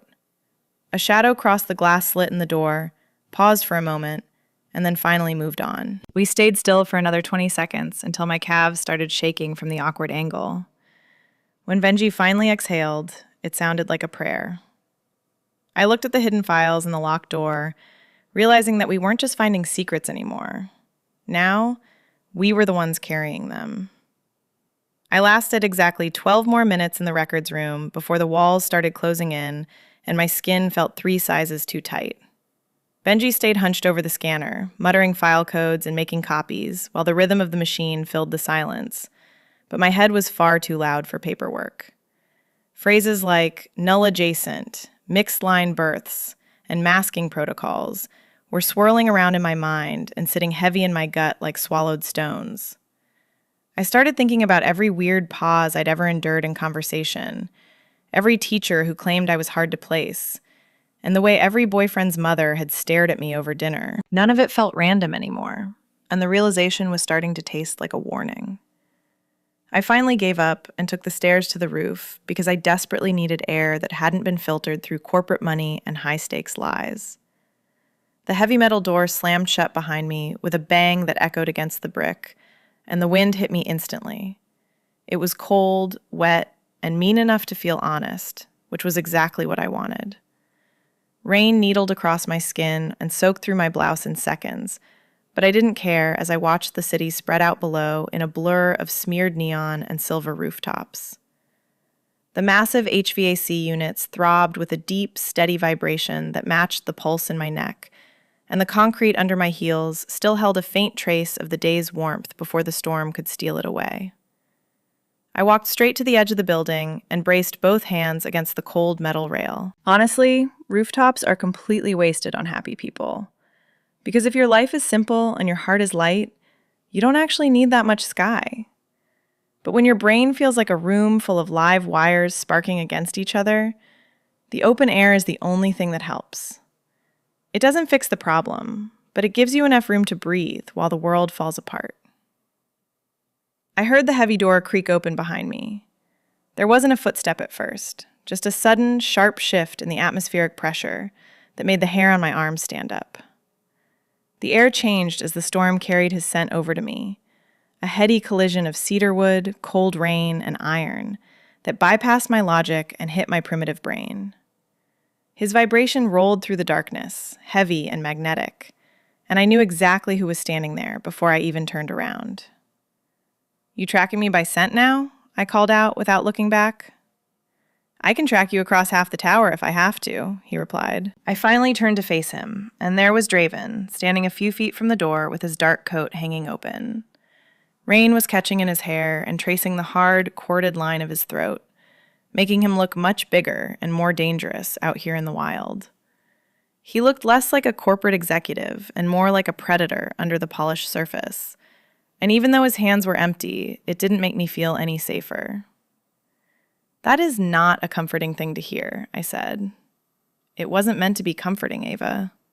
"Of course it wasn't."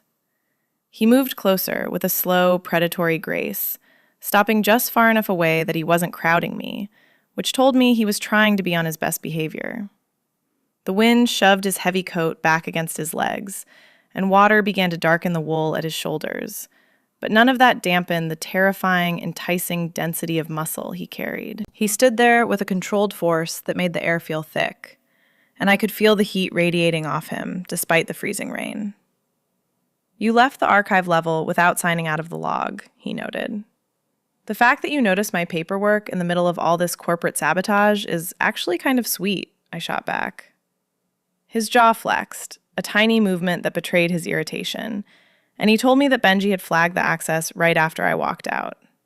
That meant Benji hadn't told him what we actually found in those files yet, which was a small mercy. I turned my back on him to look at the city lights again. "If you came up here to interrogate me about the records, you should probably get in line behind everyone else. I didn't come up here for the records," he said. "I came up here because you're angry." I let out a laugh that sounded sharp and thin against the howling wind. "Wow, you really do have an incredible nose for trouble, don't you?" The silence stretched between us for a long beat while the rain tapped rhythmically against the metal vents. Somewhere far below us, a siren cut through the muffled roar of traffic and faded into the distance before he spoke again. "You think I treat people like pieces on a board," he said, his voice barely rising above the storm. I looked at him again, my eyes searching his. "Don't you?" His face was a mask that gave nothing away at first, but then I saw something shift deep in his expression. It looked like exhaustion, or maybe just the truth trying to fight its way out with very bad manners. Leadership in a place like this isn't clean, Ava, and softness is just something that gets weaponized against you until hesitation gets people buried. "So your answer to everything is just total control," I countered. "My answer is survival," he said firmly. The words landed between us with the weight of wet stone, and for a moment, neither of us moved. The wind drove the rain across the roof in a silver sheet that blurred the edges of the world. He took one more step toward me, stopping just outside my reach, and his scent hit me even harder now that he was close. It was thick with the smell of the storm and a strange, strained heat that felt like it was about to spark into something uncontrollable. "You think I don't know exactly what they've been doing to you this week?" he asked. I think you knew just enough to keep yourself safe, I replied. He looked away for the first time since he'd stepped onto the roof, glancing toward the river and the dark water below. When he finally spoke again, his voice had dropped into a rough, subterranean rumble that vibrated deep in my chest. There are things about your scent and what it does to the people in this building that I should have told you a long time ago. My pulse kicked hard against my ribs. What kind of things? I asked. His mouth opened as if he was finally going to give me a real answer. Then his phone buzzed in his pocket. The sound was tiny compared to the thunder, but it was enough to ruin the moment entirely. He pulled the device out and glanced at the screen, and I watched as a cold, professional armor slid back over his face. The vulnerability I thought I saw was gone in an instant, replaced by the calculated stillness of a man who lived his life by the clock. "Board call," he said shortly. "Of course it is," I muttered. He hesitated for a fraction of a second, and I saw the brief struggle between the want to stay and the lifelong habit of leaving. "Ava, don't even start," I said softly. "Not unless you actually plan to finish the sentence this time." Rain ran off his lashes as his stare held mine for one beat too long, and his eyes were full of words he refused to give me. Then he stepped back, turned on his heel, and disappeared through the roof door without making another sound. I stayed out there until the wind soaked me to the bone, because an almost truth is always worse than total silence. The next morning, Elias stopped pretending that we were doing anything remotely ordinary. He had me tucked away in a locked side office by 8 o'clock, with the blinds drawn tight against the gray city and a cup of untouched coffee sitting between us. He looked as clean and controlled as he always did, but I could see the live tension humming under his skin. It wasn't nerves or fear, but rather the intense calculation of a man working under extreme structural strain. "We are seeding the numbers today," he said, his voice low and steady. I sat down and set my notebook on the table, looking at the 5 identical packets he had laid out in a perfect row. They all had the same merger shell and the same cover memo, but I knew there were different faults hidden deep inside each version. "These are trap packets," I said, realizing the game we were playing. He nodded once, explaining that Malcolm was getting adjusted logistics, while Serena received a treasury variance error.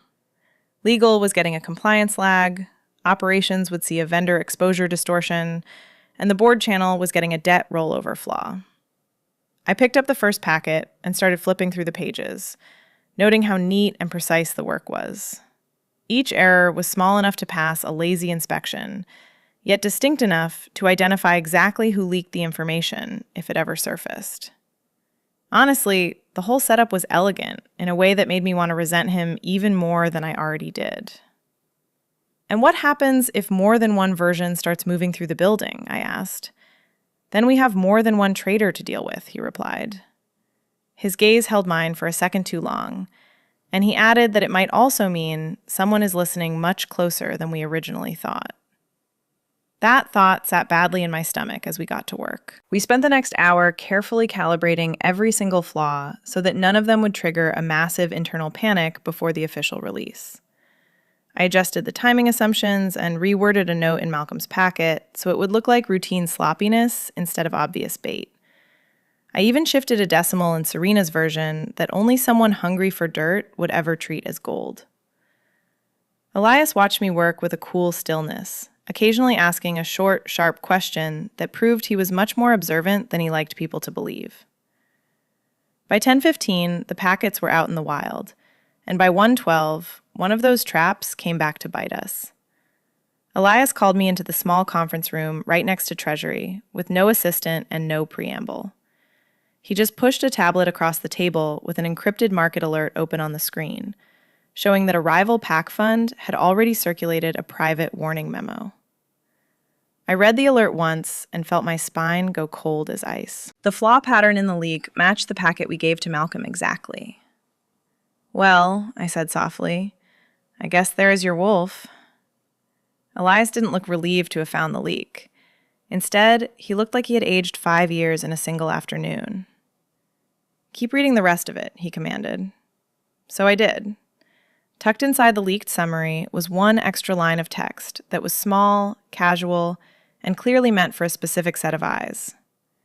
"She's in deeper than she knows."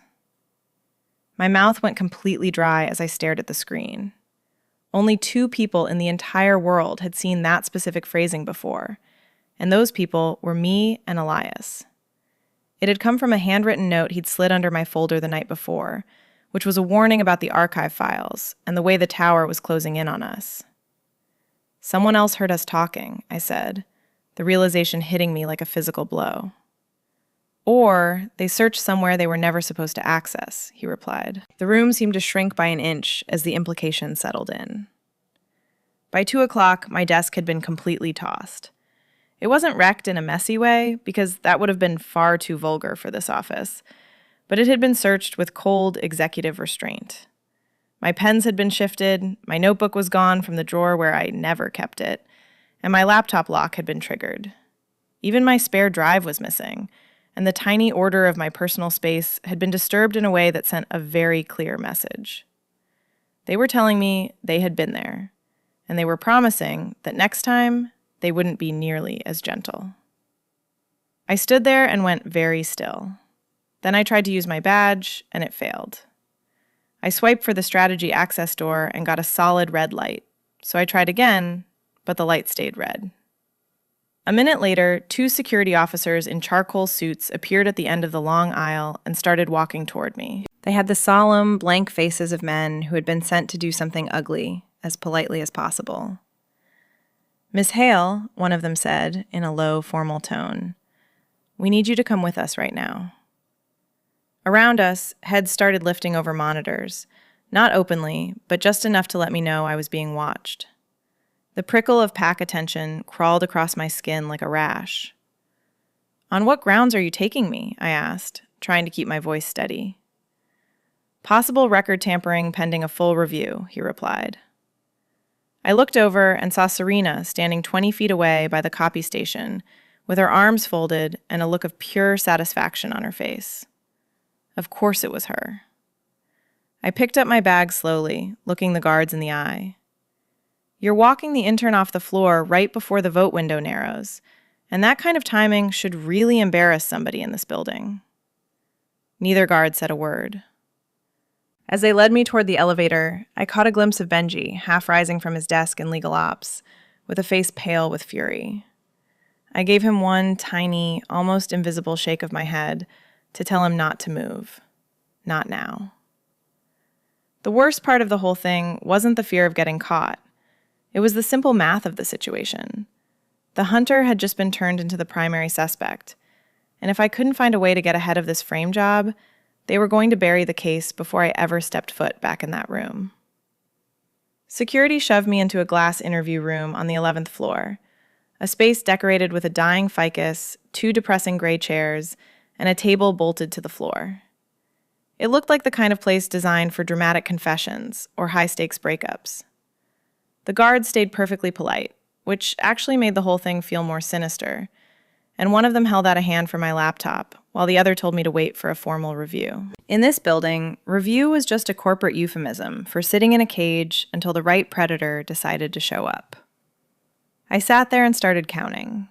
I counted my own shallow breaths, I counted the possible exits, and I even counted a tiny smudge on the glass, where someone else had probably leaned their forehead in a moment of pure desperation. About 3 minutes into my sentence, the door clicked open and Benji slid inside. He was carrying a thick stack of incident forms and wearing the specific expression of a man who had decided that company policy was more of a suggestion than a rule for the next hour. "You look like you're having a great time," he said, his voice dry. I gave him a smile that didn't reach my eyes and noted that they always treat women with more suspicion when there's a decorative plant involved. He kicked the door shut, tossed the paperwork onto the bolted table, and leaned in close to whisper. I managed to stall the official review by claiming there were some massive chain of custody issues with the evidence. But we only have about 15 minutes before someone with a higher clearance level notices I'm lying. I repeated the word "we" back to him with a raised eyebrow. He didn't even flinch, just told me he hated this company and that I needed to keep up with the plan. I stood up immediately. The security hub was tucked behind a heavy badge access door at the end of the long hallway, and Benji got us inside by simply walking like he owned the place and expecting everyone to agree. It's a trick that works on wolves and security guards far more often than it should. Inside the hub, the air felt cold and the room glowed with a pale blue light from the massive walls of monitors and status panels. At first glance, the place looked empty, except for one guard at the front desk who was busy staring at his phone while two other stations sat dark. A bank of live feeds flickered nearby, showing grainy shots of elevators, loading docks, and the quiet executive corridors. Benji made a move toward the archive terminal while I drifted over to the monitor wall, trying to look like a woman who was too annoyed to be a threat. The guard looked up once, saw the official-looking forms in Benji's hands, and made the classic mistake of assuming that paperwork is always boring. Usually, he'd be right, but tonight was different. I found the feed for my floor and started rewinding the footage until I saw Serena. At exactly 1:43, she stepped into the strategy room using a badge that never should have cleared her for that level. She moved with a chilling kind of precision, heading straight for my desk and opening my terminal to plug in a small device before disappearing 32 seconds later. My heart started hammering against my ribs. She used clone credentials, I said, my voice barely a whisper. Benji was already deep into the access logs and pointed out a 2-minute blind patch in the camera loop over my desk. It was a clean enough edit to look like a technical lag, if you were looking for an excuse to be lazy. But beneath the glitch sat an override token. It wasn't tied to Malcolm. The token belonged to Lenora Sable. I stared at the glowing screen, the realization hitting me like a physical weight. Benji swallowed hard and confirmed what I was seeing. Everything inside me went perfectly still, that cold and clarifying silence that always shows up right before the rage kicks in. Lenora was the COO, a woman of tailored calm and old loyalties that had been polished into something as hard as executive steel. Malcolm had his silk, and Serena had her spite, but Lenora had the kind of reach that could bury a person. This wasn't just a case of simple greed. It had a structure, a blessing, and very sharp teeth at the very top of the food chain. The security door hissed open behind us. A woman's voice cut through the hum of the computers, sounding as cool and sterile as surgical lighting. "You two certainly move fast for people who have almost no clearance in this room." Lenora was standing there in a dove-gray wool coat, with her gloves clutched in one hand and spots of rain still darkening her shoulders. She had perfect posture, perfect hair, and a level of control that made her look like a portrait of Mercy in a luxury magazine. In my experience, that usually means someone is deeply untrustworthy. The guard at the front desk turned a sickly shade of pale and suddenly found a very interesting spot on the floor to look at. Benji straightened his shoulders and told her we were just preserving evidence. She stepped further into the blue light, her movements slow and deliberate with no wasted energy. "Evidence of what?" she asked, suggesting that maybe a frightened intern was just lashing out because she didn't understand her place in the world. I turned around to face her fully and pointed out that she had cloned my credentials to frame me right before a board vote. That isn't about placement. It's sabotage in expensive shoes. Her eyes flicked to the screen, where Serena was still visible at my desk for a split second before she looked back at me. "You need to understand that your presence here has destabilized the entire pack order at the worst possible time," she said.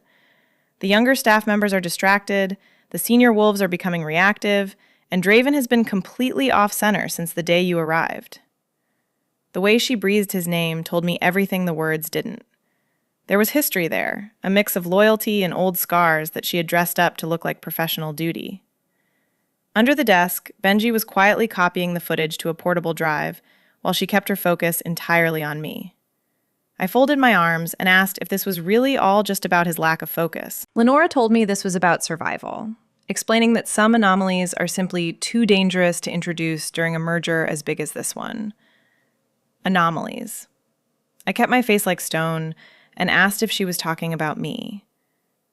The room fell into a heavy, suffocating silence. Then, every single monitor on the wall started blinking a harsh, rhythmic yellow. A calm, automated voice announced over the speakers that a security breach was in progress, and Level 11 containment had begun. Benji's head snapped up, and he muttered that things had just gone from bad to worse. I reached out and grabbed the drive from his hand. Proof is only a good thing if you actually stay alive long enough to show it to the people upstairs. The yellow light filled the security room with a sick, expensive-looking glow that felt more like corporate panic in cashmere than a real alarm. If it had been red, it would have felt honest. But this soft amber was designed to keep people calm while they were being trapped. Benji cursed under his breath as he yanked open a side drawer and started digging through old folders and a half-dead flashlight. He shoved the drive into my hand, then changed his mind and pulled my bag open himself to hide it deep in the lining next to my spare shoes. "Keep it hidden," he told me. Lenora watched us with that same frozen, calm face, which made it pretty obvious that this lockdown wasn't a surprise to her. If anything, the timing was probably part of her schedule. The guard by the desk was still acting like a statue, so I knew there was no help coming from him. Benji muttered that containment meant the badge scans would freeze in about 90 seconds, and the stairwell doors would lock right along with them. I looked at Lenora and asked if she triggered the alarm to keep me away from the board, or if she just really enjoyed adding a little drama to her fraud. Her mouth curved into a faint, bloodless smile as she told me that if she enjoyed drama, she would have started screaming by now. She started walking toward me, not fast, because a woman like Lenora doesn't need speed when she can use certainty like a weapon. "Benjamin," she said, her voice quiet but firm, "leave now." He didn't move an inch. Her eyes cut to him with a look that was pure steel wrapped in silk, and she made it very clear that she wasn't making a request. Benji looked at me for a second, and I gave him a small nod because I didn't want him caught in the middle of a two-body problem. He swallowed hard and promised to haunt everyone in the building if I died in there. Then he slipped out the side door just a second before the lock clicked shut. Suddenly, it was just the two of us. Lenora took off her gloves, one finger at a time, and laid them on the desk with the kind of neatness you only see in a surgery room. The overhead lights hummed with a low vibration, and I could hear the rain tapping against the vents, like someone was trying to get inside. She told me I had made this much harder than it ever needed to be. I leaned back against the monitor bank because I didn't want to stand there looking like I was surrendering. I reminded her that she was the one who framed me and called me an anomaly, so she didn't really have the right to complain about things being difficult. Her gaze moved over my face with a cool, clinical kind of interest as she repeated that Draven had been distracted since the moment I walked into the building. I let out a short, sharp laugh and told her that sounded like a problem he needed to deal with on his own. "You think that because you don't actually know what you are," she replied. That hit me harder than I wanted it to, but I kept my face flat and told her to go ahead and explain it to me. She stayed quiet for a moment, probably measuring exactly which version of the truth would leave the biggest scar. She told me my scent profile was wrong in a very old way, explaining that it wasn't absent or human, but just unreadable enough to jam a wolf's instincts.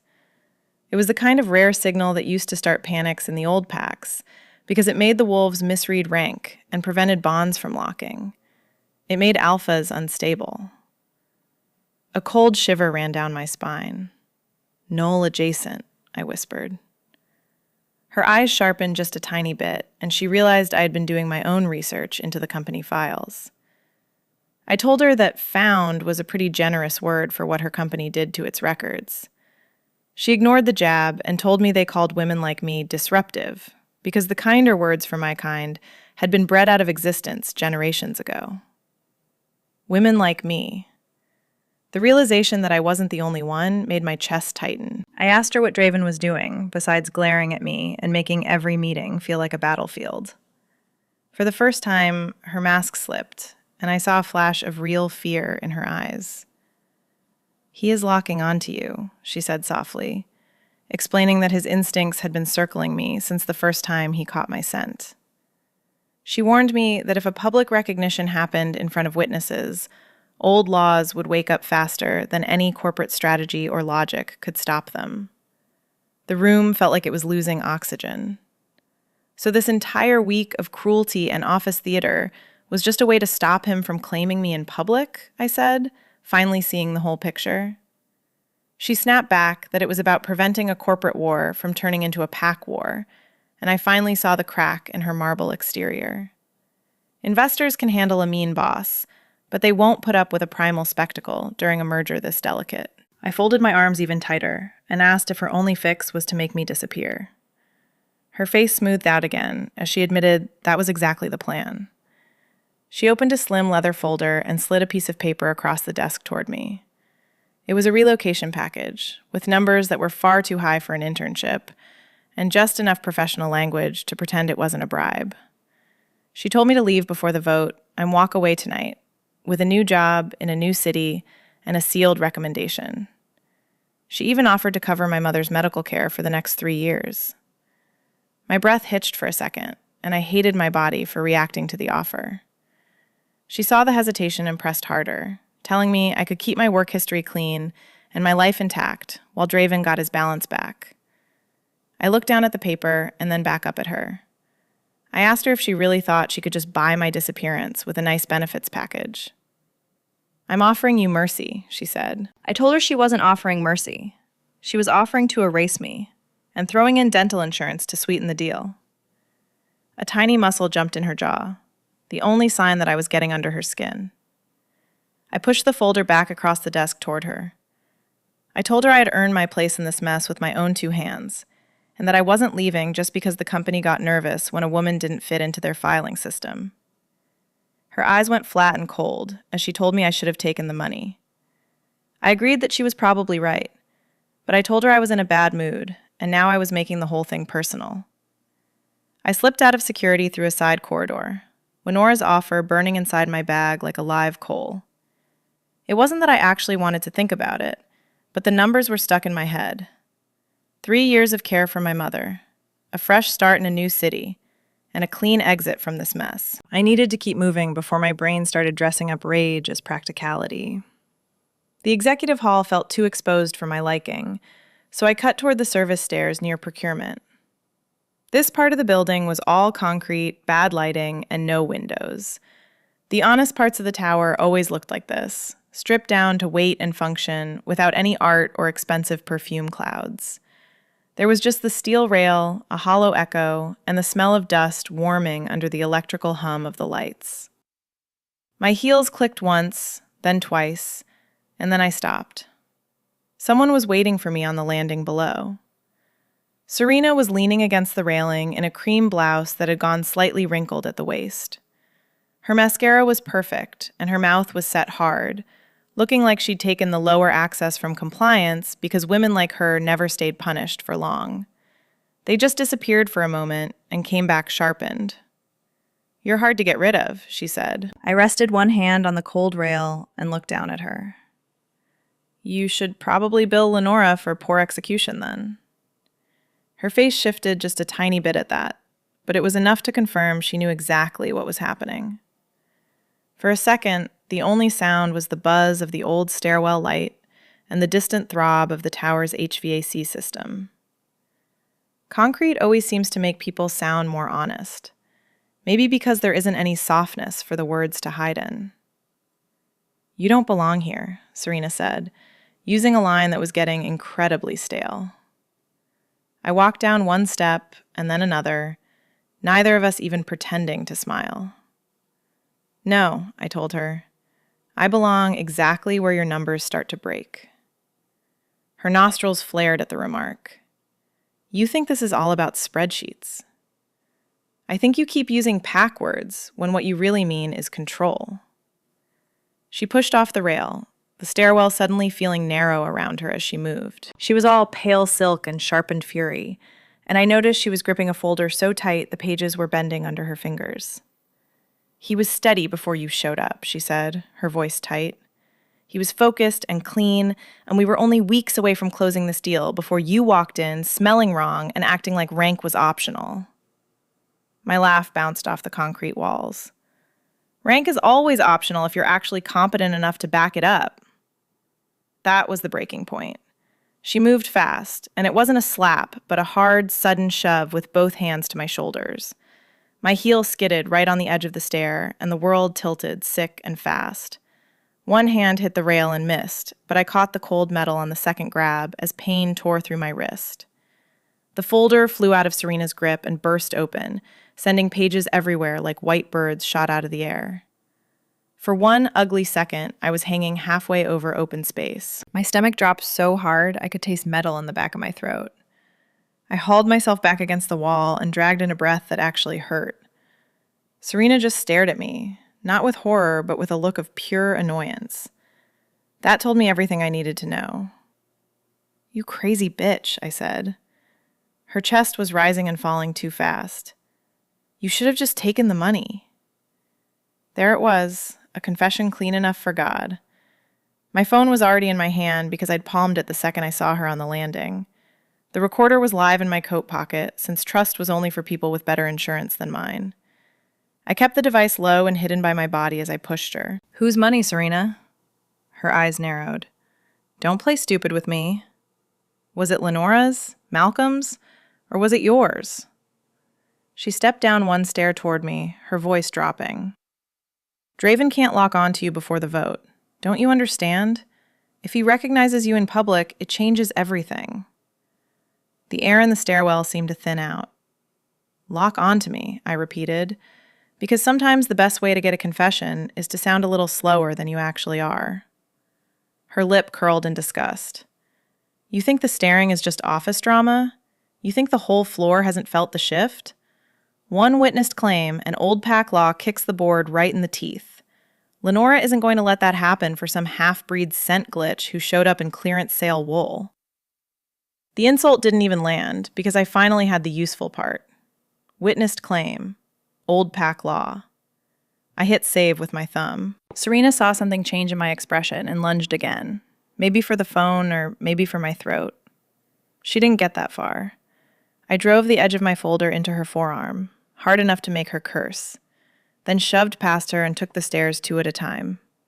She yelled after me, just pure fury at first, before screaming that if he marked me in public, I'd never own my own life again. I didn't stop moving. By the time I hit the corridor below, my wrist was throbbing and my breathing was ragged. Bruises were already waking up under my sleeves, but the fear had burned down into something much cleaner. Once violence enters the room, office politeness is dead. Now I had proof they weren't just trying to ruin me. They were racing against instinct, law, and a man who was already losing the fight with both. The day of the merger vote starts before sunrise, because of course it does. I woke up to my phone buzzing on the nightstand, with a dull ache in my wrist, reminding me that Serena had aimed to do more than just scare me. For a moment, I stayed flat on my back and stared at the ceiling, listening to the old pipes in my building knock like bad news. Then my brain finally caught up. It was vote day. I had the audio file, the security drive, and the trap packets. I got up and dressed like I was putting on armor. I chose a charcoal skirt, a black silk shell, and a structured jacket with sharp shoulders that had no softness anywhere. My hair was slicked back, and I used concealer over the bruise on my wrist, though it wasn't enough to hide it if someone looked closely. Let them look. The mark mattered, but the story mattered more. By 6:30, I had everything spread across my kitchen table in neat rows like a medic sorting tools. I had the printed logs from security, the copied board minutes, and notes from the archive file on scent anomalies. I had Malcolm's recorded threat and Serena's stairwell confession. It was a hand-built summary of the entire sabotage chain, because my laptop was still locked, and I didn't trust anything that plugged into a wall owned by Voss Holdings. I built a manual board packet out of paper, clips, and pure spite. Benji called while I was hole-punching the very last section. "Please tell me you're still alive," he said. "Barely," I replied. "How bad is it?" "Bad enough that legal had a sunrise meeting and 3 people suddenly care about governance language they've ignored for years. Also, your access is still frozen."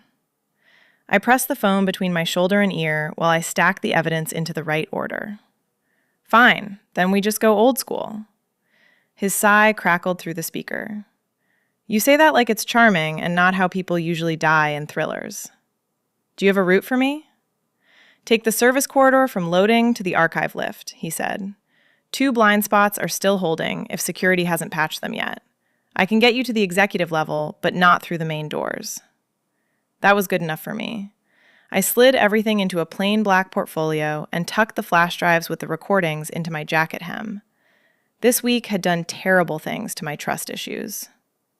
Before I walked out, I looked once at the envelope from Lenora still sitting on the counter. 3 years of care for my mother was sitting right there, and I left it behind. The tower was already awake when I arrived, a landscape of silver glass and wet pavement full of wolves pretending this was just another Thursday. The air felt wrong and tight, and people were moving too fast and too quiet. Security at the front entrance was scanning faces like they expected a fire to break out at any second. My badge failed before I even reached the turnstile. The guard gave me a practiced, empty apology. "Miss Hale, your access is still suspended pending review." I smiled at him like I wasn't currently imagining several creative crimes. Great system.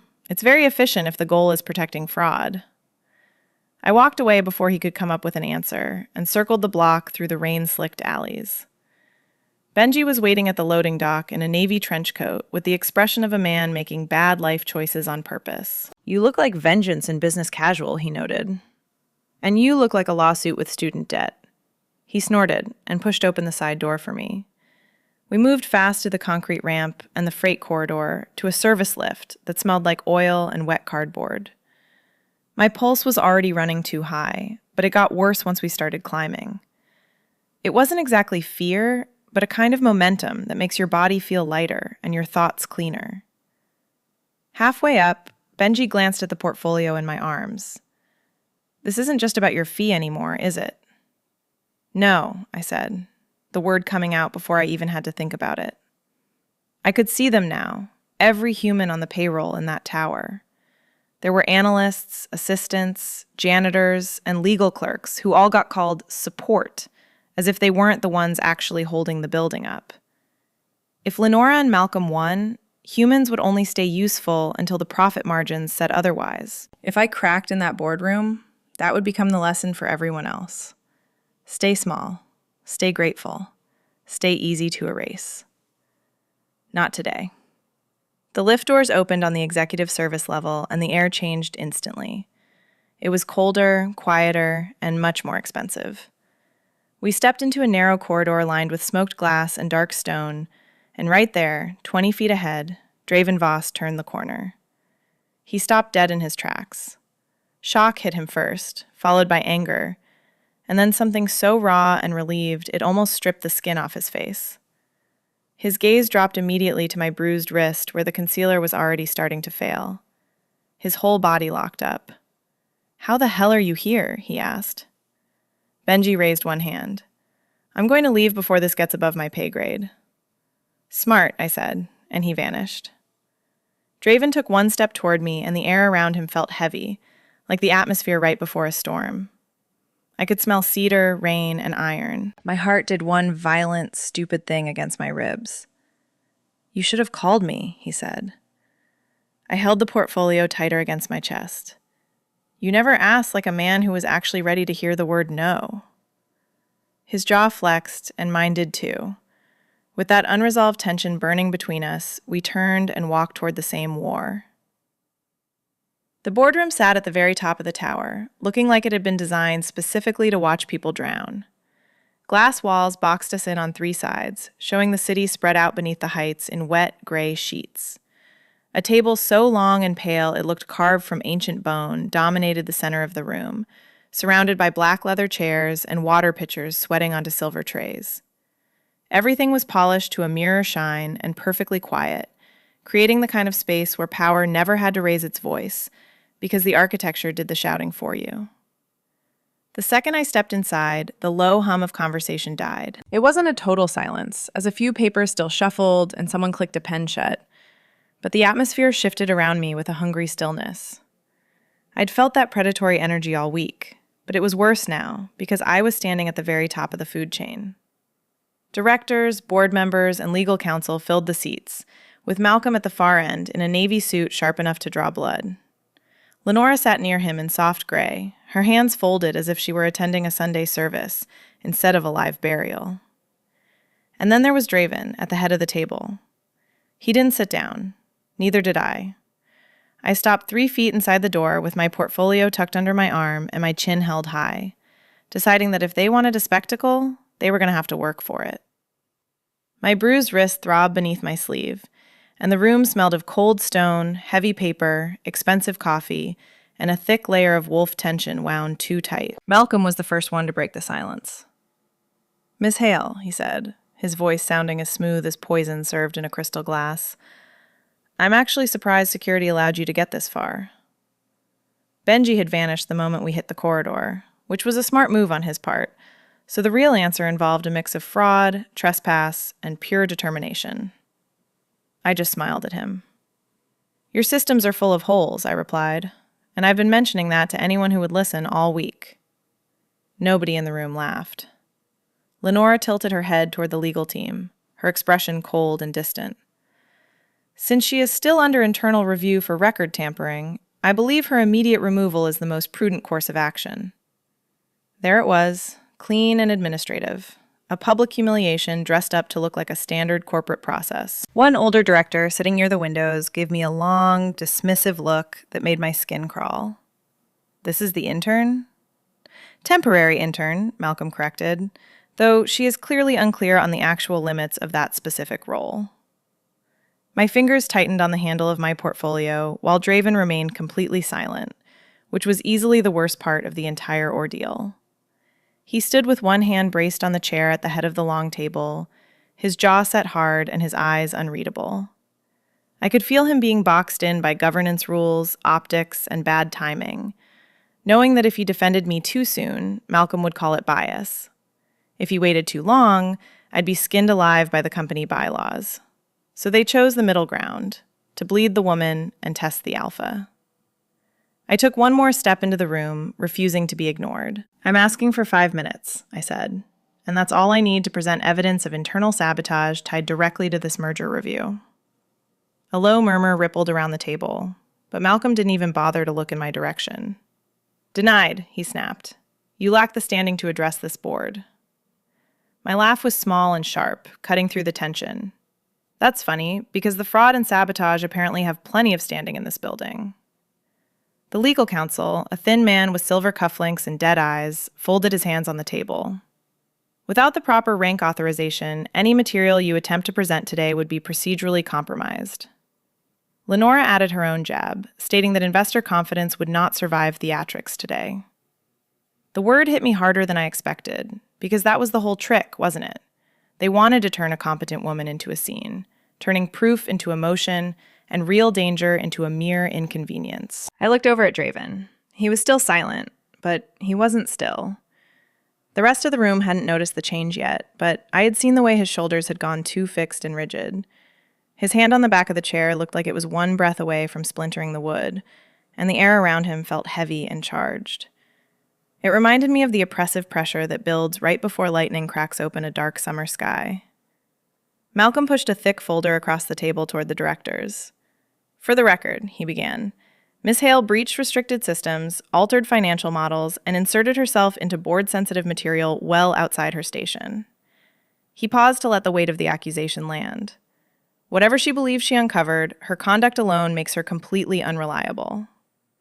That statement earned a few nods from the board, not because they believed his lies, but because rank is a comfort when the truth starts getting messy. I set my portfolio down on the nearest chair and opened it anyway. Immediately, 2 voices snapped at the same time. "Miss Hale, no!" That command came from the legal counsel. "Ava." That one came from Draven. I looked up and his stare hit me like a physical hand to the sternum, filled with anger, warning, and something much darker underneath both. The heat wasn't directed at me, but at the room, at himself, and at whatever line he was still desperately trying not to cross. I kept my voice flat and steady. "You brought me in here to be judged without being heard, and that was your first mistake." One director leaned back and sniffed, making a small, ugly sound that echoed in the quiet. The room already stinks enough without that human scent turning this meeting into a grievance circus. A few people in the room laughed, a sound that was low, mean, and filled with a strange kind of relief. And just like that, the expensive glass table turned into a kill box. The laughter rolled low around the table, slick and ugly. And I felt the vibration of it hit the back of my neck before the sound even reached my ears. It didn't hurt, but it was painfully familiar. They wanted to call me unprofessional the moment I started to bleed. Serena sat 3 seats down from Lenora, with her hands folded perfectly, acting as if she hadn't tried to shove me over a stair rail only 12 hours ago. She tipped her head to the side and gave the room a little shrug of feigned pity. "Desperate women always reach for heat when their skill fails them," she said. "And it's honestly so predictable." Another murmur followed that comment, and I watched one board member smirk into his water glass, while someone near the legal team looked embarrassed. They weren't embarrassed enough to actually do anything useful, which was typical for people in this building. I stayed perfectly still. That took every ounce of work I had left in me. Every instinct in my body was screaming for movement, wanting a sharp reply, a thrown folder, or a clean and satisfying act of arson. If I gave them even one cracked inch of emotion, this entire week would calcify into their twisted version of the story by lunch. I wouldn't be the strategist or the auditor who caught the rot under their merger, but just some unstable human who got emotional in the wrong room. I locked my knees, loosened my white-knuckled grip on the portfolio, and lifted my chin. "If my scent is the strongest thing in this room," I said, "then your governance standards are even worse than I thought." That remark cut right through the laughter, and while it wasn't enough to stop the noise entirely, it was enough to sour the mood. The older director by the windows bared his teeth in a smile that didn't have a single drop of friendship in it. "Be careful, girl." I turned my head to look him right in the eye. "Then stop talking to me like I'm harmless." A pulse of tension moved through the room, fast and primal, as the pack nerves began catching on something they couldn't quite name. I felt it in the sudden set of shoulders and the tiny shifts of hands on the table edges, while eyes kept flicking from me to Draven and back again. Because now, everyone in the room could finally feel him. He hadn't spoken a single word, but the silence radiating from him was changing shape and becoming something physical. The air felt significantly thicker near the head of the table, turning heavy and wrong as his scent shifted from a controlled background force into something much harder. It was the smell of cedar, sharpened by cold rain and iron under intense heat, and my heart gave one hard, ridiculous kick in response. Even now, in the middle of this disaster, my body noticed his presence before my pride could ever hope to shut the reaction down. Lenora noticed the change too, and her spine went noticeably straighter while Malcolm's hands stilled on his folder. Serena's eyes flicked toward Draven, and for the first time since I'd met her, I saw real, unadulterated fear move under her mask of cruelty. Still, nobody in the room stopped. That was their final mistake. The director who had made the first joke leaned back in his chair and sniffed again, doing it more openly this time, as if he were testing me like a carton of spoiled milk. Honestly, the room would function much better if we enforced minimum standards on who gets admitted to a strategic review, because that human smell really lingers. That did it. It didn't happen loudly or with any grand theatrics. It was much worse than that. The arm of Draven's chair cracked under the weight of his hand. The sound was small, just the noise of dry wood splitting under impossible pressure. But it snapped through the room like a bone breaking in the silence. Every single person at that table went dead quiet. I looked at him. He was still standing exactly where he had been, with one hand braced on the ruined chair and the other hanging at his side. He looked loose, except nothing about his posture was relaxed, as his entire body had gone rigid with the effort of holding back. His jaw was locked tight, and his chest was barely moving, while his eyes remained fixed on the man who had spoken, with a level of focus that made my own pulse stumble. The director swallowed hard, his bravado vanishing, and still, Draven said absolutely nothing. That was what made the moment so dangerous, as it wasn't just simple rage, but a level of control so strained that it had become its own kind of violence. My bruised wrist throbbed under my sleeve, while my portfolio sat open on the chair beside me, filled with proof that no one would ever hear if this room stayed a hierarchy game. I could feel the entire week balancing on something invisible, waiting for one more push, one more insult, or one more bad choice. Malcolm must have felt the shift too, because when he finally spoke, his voice came out much too smooth and far too quick. Let the record reflect that the CEO's silence does not alter our standard procedure, he said, trying to regain control. Miss Hale will be removed immediately, and this meeting will continue without any further disruption. Removed. He spoke about me like I was a coffee spill on the carpet. I looked at Draven again, and this time his gaze cut straight to me. I saw fury there, along with a deep apology, and something older and rougher breaking open right in front of me while he fought it with everything he had. The rest of the room mistook that silence for corporate politics. I knew better. His body had already made its choice. Draven moved. It wasn't a flinch or a polite warning. 1 second he was standing at the head of the table, holding his entire composure together by sheer force of will, and the next he was blurring across the boardroom with a speed that made half the executives recoil on instinct. Leather creaked as bodies shifted in alarm. Someone sucked in a sharp breath, and Malcolm actually shoved his chair back to create distance. I did not move. That wasn't because I was being brave, but because my body had gone too still for any kind of reaction. It felt like the entire room had narrowed down to the rhythmic sound of his shoes on the stone floor and the brutal electric pressure of his focus locking onto me and me alone. He stopped directly in front of me. He was close enough that the heat radiating off his body reached through the chilled air of the office. The scent of cedar, rain, and iron hit me in one hard wave that vibrated deep in my chest.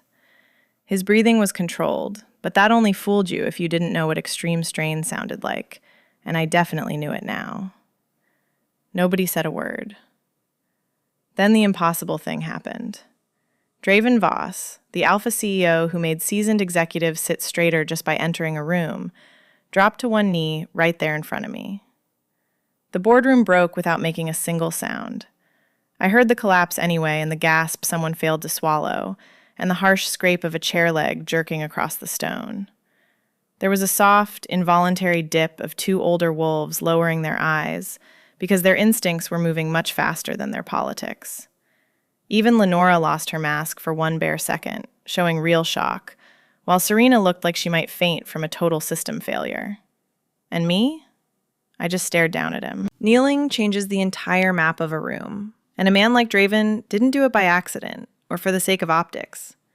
He didn't kneel unless something older and harder than corporate power had reached up through his bones and taken the choice right out of his hands. But it was still a choice. That was the part that mattered. His head bowed near my wrist, not quite touching, but close enough that I felt the warmth of his breath over the bruise hidden under my sleeve. When he finally spoke, his voice was low and rough, steady in the way people get when they are standing in the middle of a disaster and deciding not to run.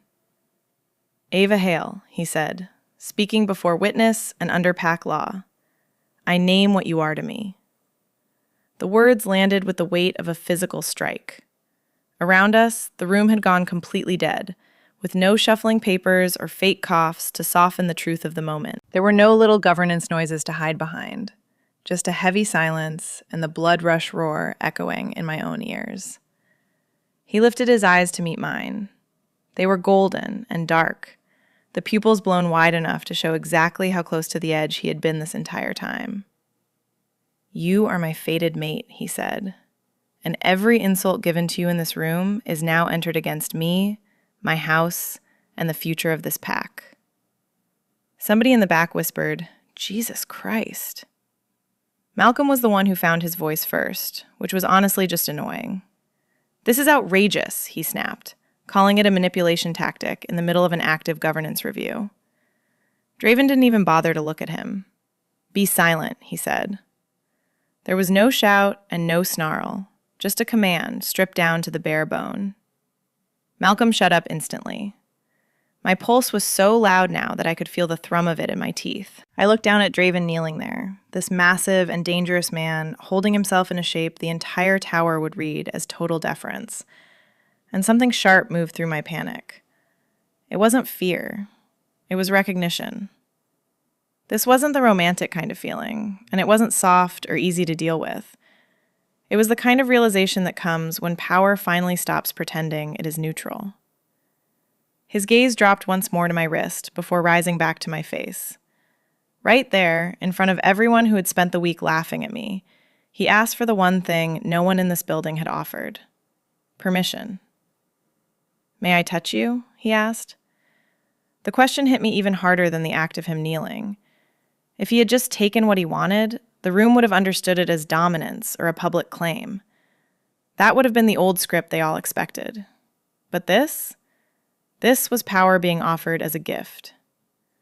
My lungs burned as I tried to breathe. My brain finally rebooted, but my heart wasn't listening to logic anymore. Around us, the board waited in a stunned, predatory silence, while Lenora looked sick and Serena looked terrified.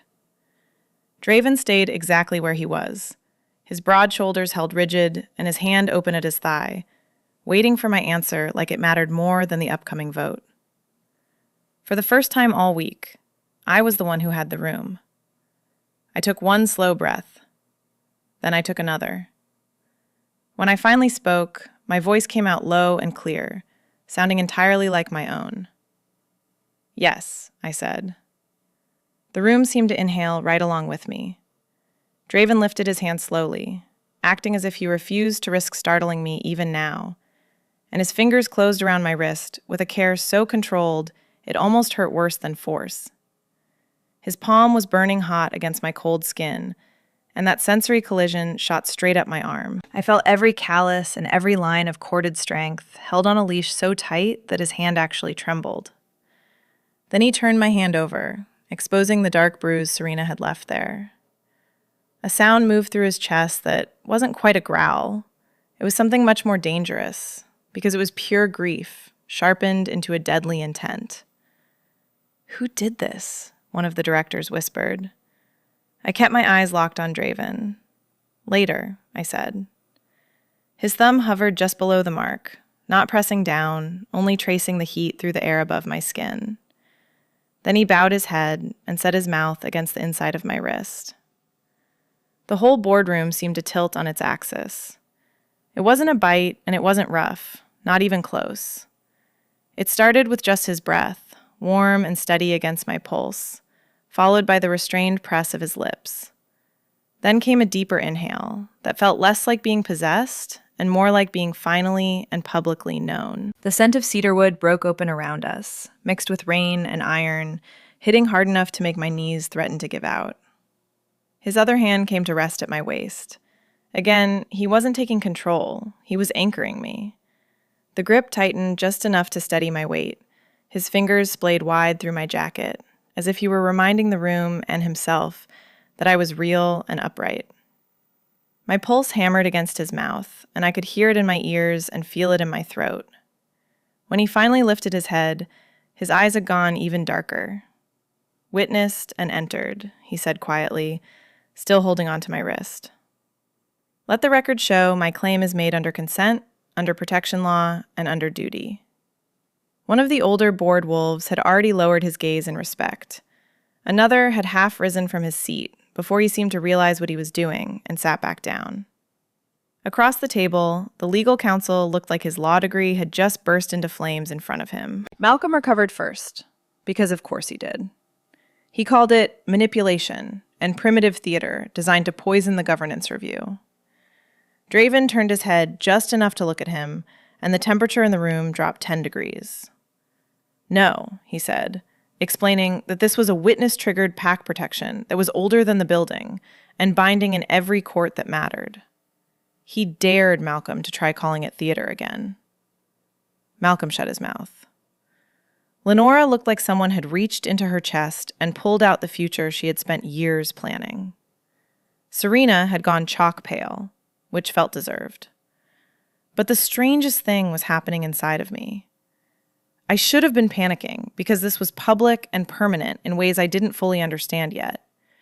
A boardroom claim from the most powerful man in the company should have felt like another cage snapping shut around me. Instead, the panic just kept failing to arrive. It was because his scent had wrapped around mine without crushing it, and because the hand at my waist was holding me rather than pinning me down. In front of every person who had reduced me to a human smell and a borrowed rank, he had stopped to ask me first. Relief moved through me so suddenly that it almost made me sway on my feet. It wasn't a surrender of myself, because it never would be that. It was just the relief of finally not having to brace for the next blow. Draven felt the change in me. I know he did, because his shoulders dropped an inch in the first softening I had seen in him all week. His thumb brushed once over the inside of my wrist, then stilled, as if even that tiny touch mattered too much to waste. I finally found my voice. "You're making a total mess of your governance review," I said. A few people actually flinched at the tone I used with him. Draven's mouth shifted into something that was almost a smile and almost a look of pain. "I know," he replied. "Good," I said, because I hate being the only person in this room under pressure. That managed to get the smallest huff out of him. It wasn't exactly laughter, but it was close enough to count. Then he straightened up, rising from his knee in one smooth motion that somehow made the room seem smaller rather than larger. His hand left my waist last, moving with a deliberate reluctance. The imprint of his touch stayed there anyway, leaving heat through the wool of my clothes and the surface of my skin. When he faced the table again, his voice came out colder than glass. "Miss Hale will be addressed with respect," he commanded. No one argued with him. It was funny how fast the room relearned my scent once it became protected. Just like that, the joke they had used to cut me down had turned into the most dangerous signal in the entire room. Silence held for one long beat after Draven's order, thick and strange and newly arranged. I felt every eye in the room recalculating me, no longer seeing an intern or a human problem to be disposed of. I was something worse to them now, a person they had publicly misjudged, with witnesses watching. So I picked up my portfolio. My wrist still hummed where his mouth had touched it, and my throat felt warm too. Not marked the same way, but close enough that my skin hadn't forgotten the heat. I set the portfolio on the table and opened it, looking straight at Malcolm. "I'm asking for my 5 minutes again," I said. No one answered right away. Then Draven pulled out the chair beside him, not at the far end or tucked behind legal, but in the full line of sight of the whole board. "You have them," he said. I did not sit. Important distinction. "Thank you," I said, and turned to the room before anyone could mistake this for him speaking through me. "For the record, I'm presenting on my own authority, based on evidence I gathered while doing the job half this floor failed to do." That landed nicely. I started with the trap packets because simple things calm frightened men. Yesterday morning, 5 tailored versions of the merger model were released through controlled channels, and each contained a distinct error pattern. Logistics variants went to Malcolm, while Serena received the treasury distortion, and the rest were split between compliance lag for legal, vendor exposure for operations, and a debt rollover flaw for the board channel. I slid copies across the table. By 1:12, a rival PAC fund circulated a warning memo built from Malcolm's exact packet, showing the same flaw profile and language cadence. That identifies one leak. Malcolm's mouth hardened. Circumstantial. I pulled out the printed alert and laid it over his packet. Then I tapped the extra line buried in the memo. "She's in deeper than she knows." Now the room leaned in. That phrasing came from a private note seen only by Chairman Elias and me, which means the leak did not just come from your office, Mr. Thorne. It came from someone with access to material outside formal distribution. A board member near legal frowned. Internal surveillance? Internal collusion, I said. Bigger problem. I moved fast before Malcolm could regroup. Security footage from Level 11 shows Serena Vale entering investor strategy with cloned credentials and a timed camera loop where she accessed my terminal, inserted an external device, and left in under 32 seconds. Serena finally found her voice. "I was told to verify contamination." I looked at her. "You mean evidence planting? Let's use grown-up words." A few faces twitched. Good. Shame works best when it has an audience. I handed the next packet to legal counsel. The override token used to create the blind patch on the security feed ties not to Malcolm, but to COO Lenora Sable. Lenora did not flinch. Her control was almost beautiful in a sick way. "Yes," she said. because I authorized containment after Miss Hale began destabilizing multiple departments. There it was, the quiet part with better diction. I turned to the rest of the board. Destabilizing is one word, but here are others, like catching duplicate liabilities, flagging stale assumptions, and identifying procurement padding. I also found archived board minutes buried off server that show this company previously blocked a merger model built on human layoffs, meaning someone in this room knew exactly what risks were being hidden now. Draven's gaze cut to the table, not away from me, at them. I set down one more file containing old scent research, mixed line births, and masking protocols buried under shell labels and budget noise. I'm not making a bloodline argument, and I'm not interested in old pack panic, but I am saying executives here used cultural fear as cover for financial sabotage and targeted removal. Lenora's calm finally cracked. We acted to preserve order. No, I said. You acted to preserve comfort.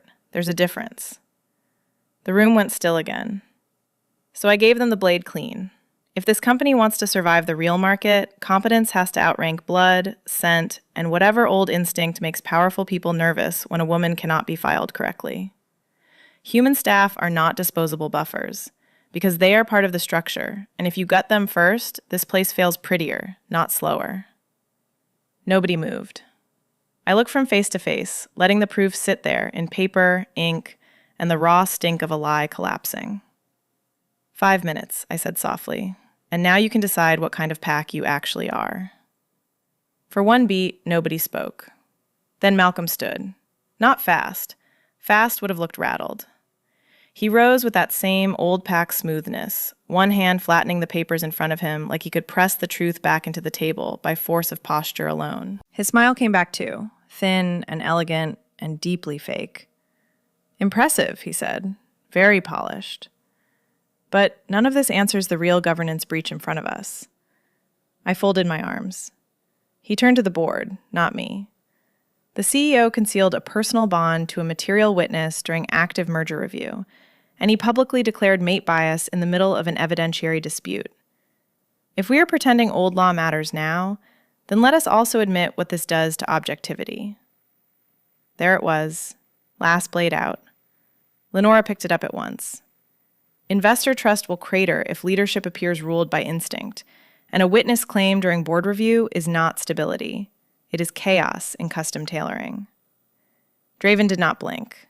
He moved back to the head of the table and set both hands on the chair he had cracked minutes earlier. The broken wood looked almost neat under his grip. When he spoke, his voice came out low and cold enough to frost glass. You want objectivity, he said? Good. Let's use records. He slid a dark folder onto the table and opened it. I hadn't seen that one before. Parallel file, I realized. Of course he had one. Inside were dated compliance flags, audit holds, and internal objections tied to Malcolm's division, all tracked quietly across months. They weren't guessed or scented. They were logged. Draven pushed the top sheet toward legal counsel. 3 merger attempts were blocked in 5 years because the models relied on concealed human layoffs, and 2 were tied to Malcolm's office, while 1 belonged to Lenora's operational restructuring plan. I preserved every hold because I knew someone was trying to make labor look disposable and call it efficiency. The silver-cuffed lawyer went pale as he scanned the pages. Malcolm's jaw tightened. You withheld this? I built an airtight case, Draven said, because every time I moved too early, someone buried the trail. His gaze flicked to me for one brief second, an apology inside strategy. Then he looked back to the table. I stepped in before Malcolm could recover. And while he was doing that, I said, Serena Vale accessed my terminal with cloned credentials, planted evidence, and assaulted me in the stairwell last night to keep me from reaching this meeting clean. I pulled the second flash drive from my jacket hem and set it beside the water pitcher. I recorded her. Serena went white, truly white, not office fake pale. The color left her so fast I thought she might drop. No, she said. Yes, I said. Draven nodded once to legal. Play it. The room filled with stairwell echo, concrete hum, and my own breathing. Then Serena's voice came through, sharp and ugly and panicked. Draven can't lock onto you before the vote. If he recognizes you in public, it changes everything. The clip rolled on. Lenora won't let that happen. That was enough. Lenora closed her eyes once, tiny, furious.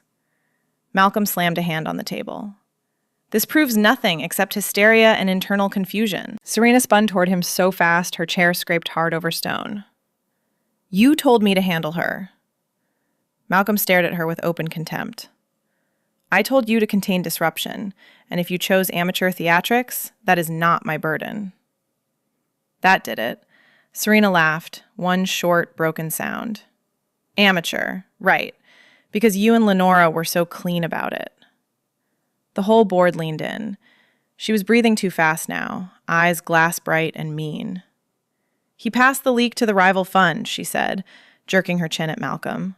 She cleared the access, she added, pointing at Lenora. I did what I was told because both of you said if the humans stayed in play, Draven would blow the merger and tear the hierarchy apart. Nobody interrupted her. Not because they were kind, because predators love a collapse. Malcolm looked ready to lunge across the table.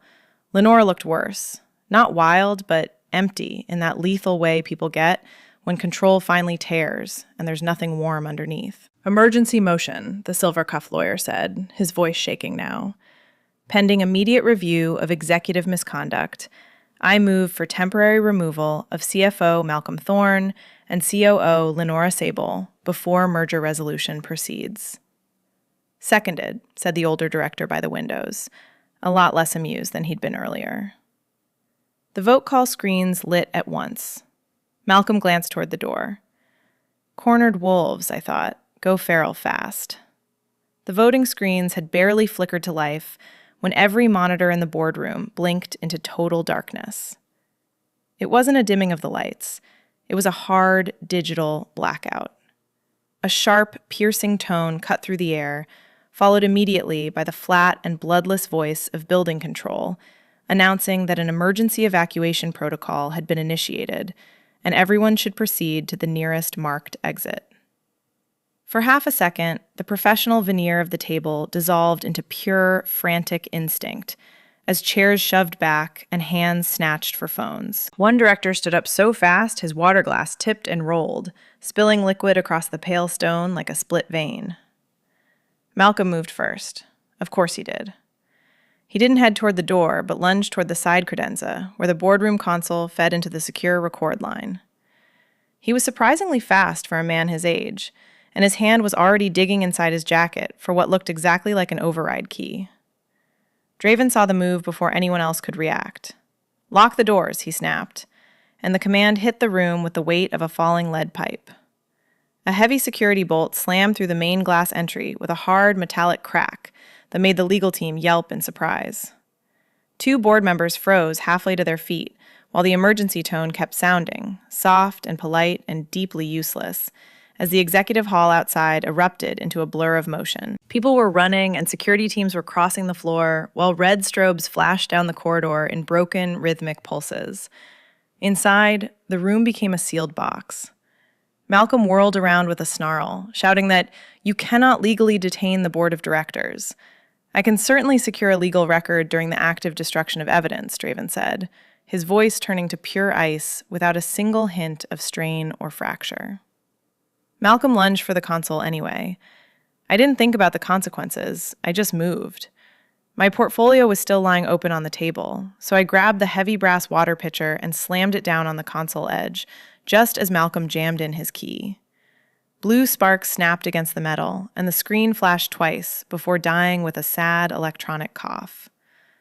Well, I said, looking at the ruined hardware, I guess we're going to have to do this the analog way. Malcolm stared at me with a look that suggested he wanted me dead. And honestly, I couldn't really blame him for the sentiment. Behind him, Lenora hadn't moved for the door either, standing near her chair with both hands braced on the backrest and a face so pale and composed it made my skin crawl. This wasn't panic on her features. It was the kind of old-school calculation that starts sorting through losses before the fire even reaches the walls.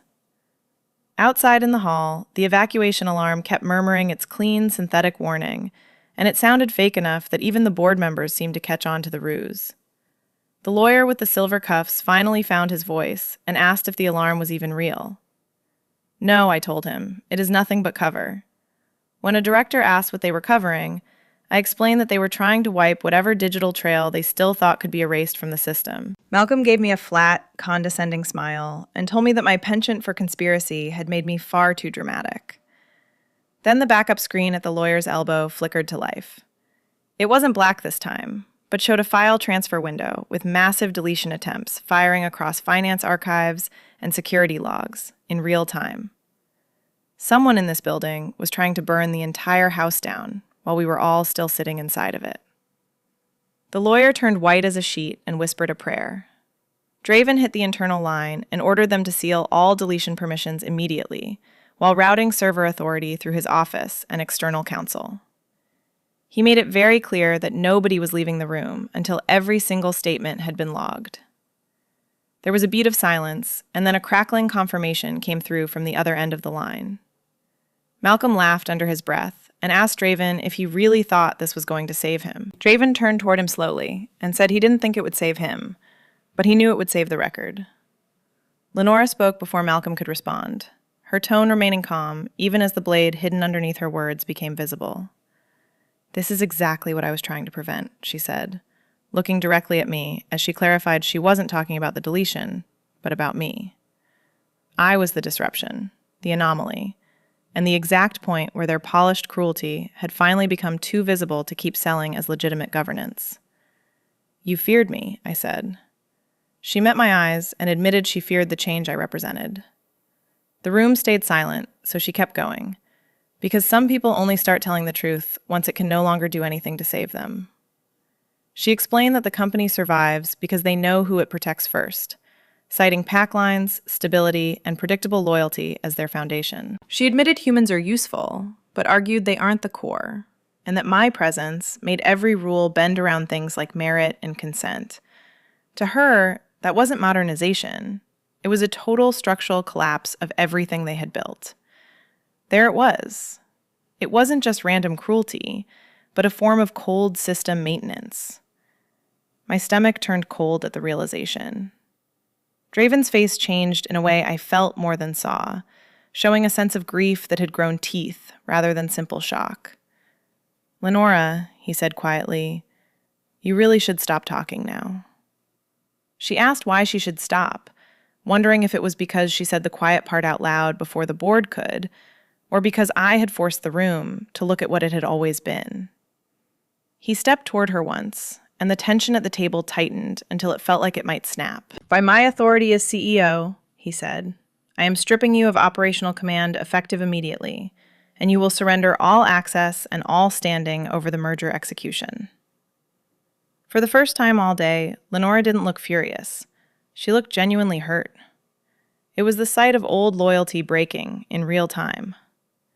She straightened her posture anyway and told him it would be as he wished. Outside the glass, the security teams finally reached the corridor, but inside the room, nobody was breathing easy yet.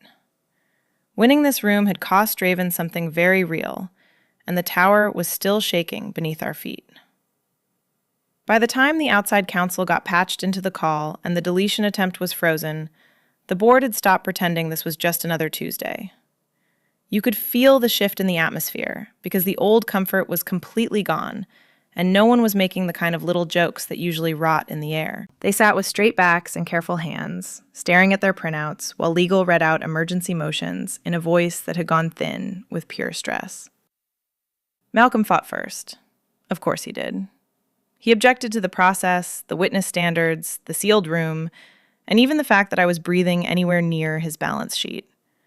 But every objection he threw out landed weaker than the one before it, because the evidence was already in the room, and it finally had the one thing polished corruption hates most: a clear sequence of events. Lenora didn't fight with that same desperation. She stood through the formal notice of her suspension like a woman attending her own funeral, looking pale and perfectly tailored, while her eyes stayed fixed on the skyline.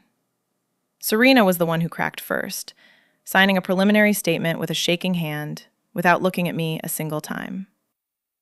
When the vote finally came, it happened fast. The motion for the temporary removal of CFO Malcolm Thorne pending a criminal and civil review, passed. The motion for the immediate removal of COO Lenora Sable, pending an internal and external investigation, also passed. The sound of the victory wasn't dramatic, consisting only of soft chimes from the board screens and one low exhale from the lawyer that sounded like his organs had finally restarted. Then they moved on to the merger. This time, absolutely no one asked me to leave the room. I laid out the restructuring terms in plain words because men in rooms like this love to act confused the second that fairness starts costing them money. I demanded human staff protections be written into the merger agreement and insisted on layoff triggers that required an independent review. I wanted mixed team oversight on compliance and promotion language tied to actual performance metrics rather than PAC sponsorship. This was about actual policy, not private favors or mate privilege dressed up as corporate generosity. One director started to call the demands excessive. I just looked at him until he stopped talking. Draven told them to put it in. So they did. By the time the final vote cleared, Voss Holdings had a salvaged merger, 2 fallen executives, and a policy framework this tower would have laughed at only a week ago. It is funny what a public collapse can do for organizational flexibility when the stakes are high enough. The room emptied in strange stages after that, starting with the lawyers and followed by security teams carrying evidence cases with quiet, somber faces. The board members filed out while avoiding my eyes or meeting them with a terrifying level of care, as if they hadn't decided if I was a scandal or a future problem.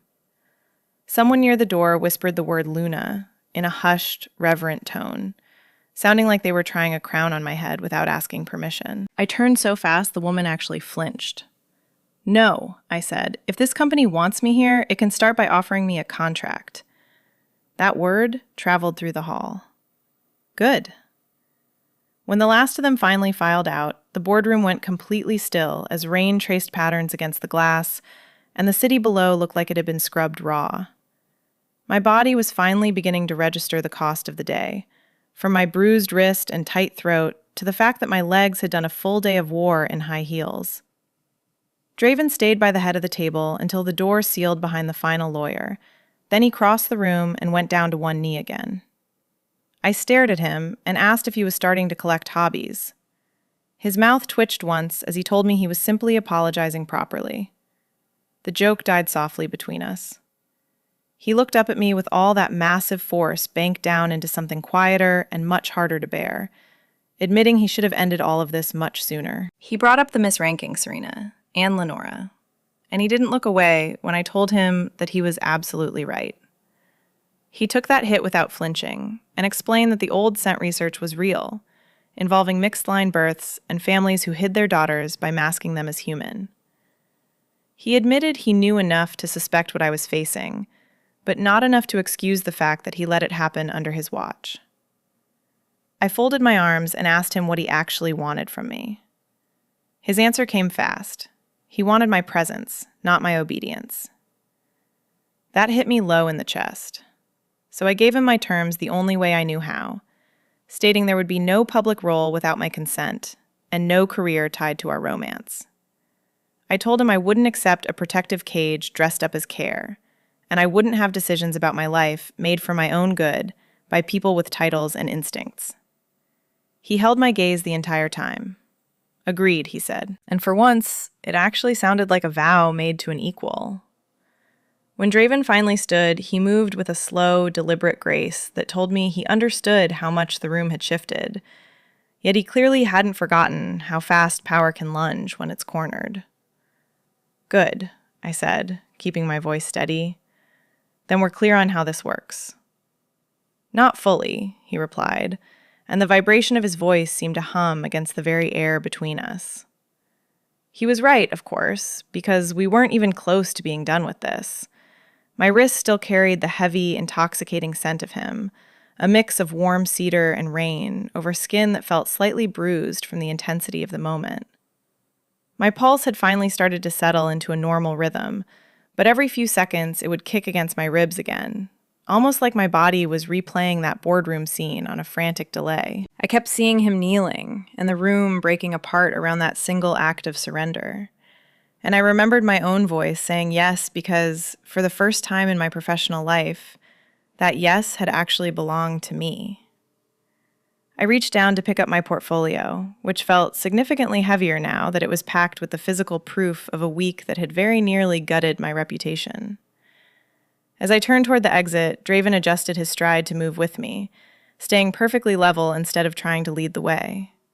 That small choice mattered more than he probably realized. The hallway outside the boardroom had fallen into an eerie, heavy silence that felt like a physical weight pressing against the walls.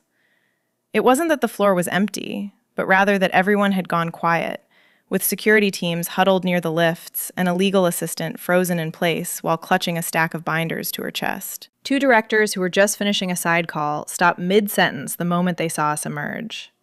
Then the atmosphere shifted, and they moved. It wasn't a dramatic display with bowing or rehearsed speeches, but they simply cleared a path without being asked, moving the way people do when a truth has become too loud to ignore. I felt that shift all the way down my spine, thinking of every condescending laugh and every polished dismissal I'd endured since Monday.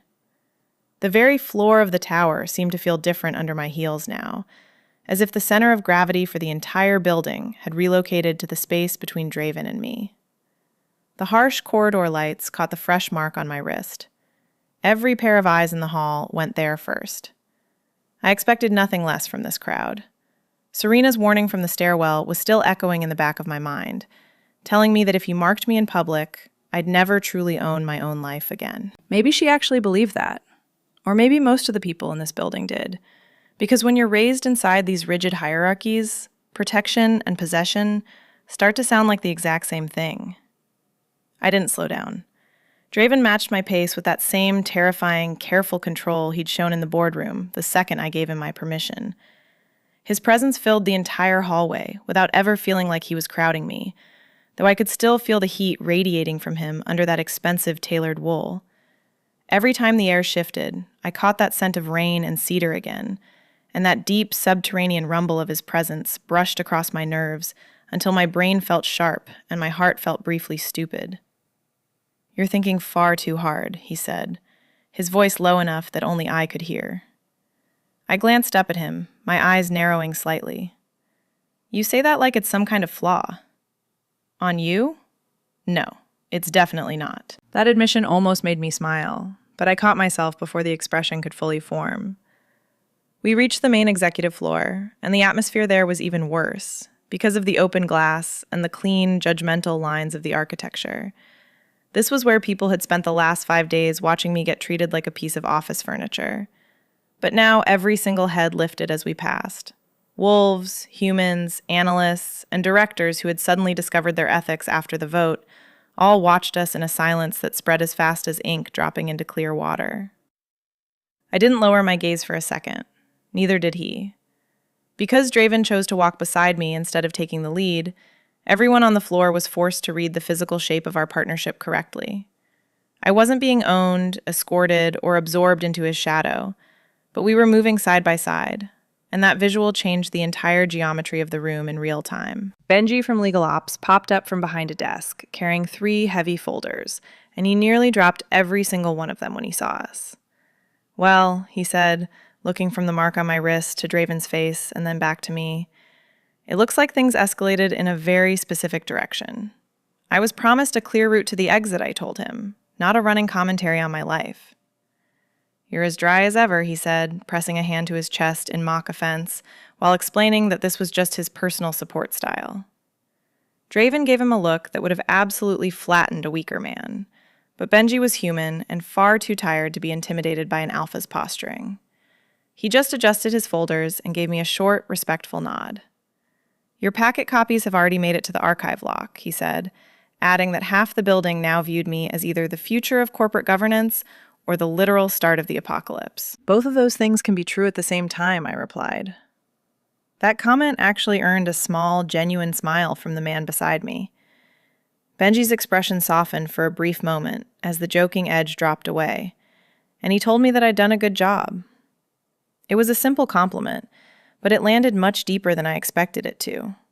Because underneath the claim and the dramatic rupture in the boardroom, The core of the situation was still about the work and the proof I had brought with me. This was the thing I had actually come here to achieve, and no amount of supernatural politics could change the value of the results I delivered. I touched the leather edge of my portfolio with my free hand and told Draven that we weren't done yet. "No, we aren't," he agreed. The weight he put behind those words told me he wasn't just talking about the upcoming merger. We kept moving. As we crossed the remainder of the floor, pieces of the week started clicking together in my head in an entirely new order. I thought about Elias and his baiting tactics, Lenora's obvious fear, and those archived scent files that didn't make any sense until now.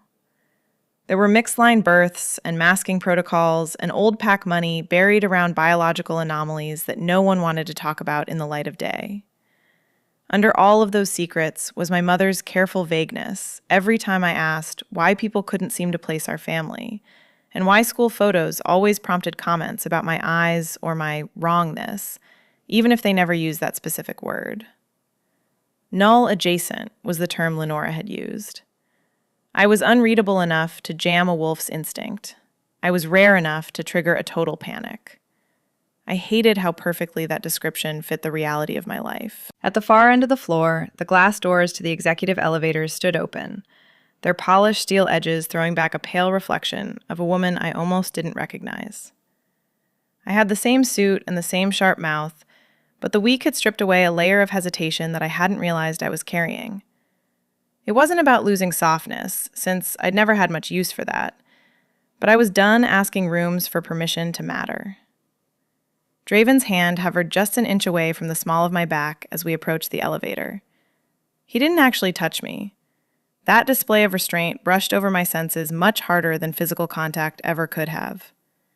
I turned my head to look at him and asked if he was going to keep doing that. His brow pulled in slightly as he asked me what I meant.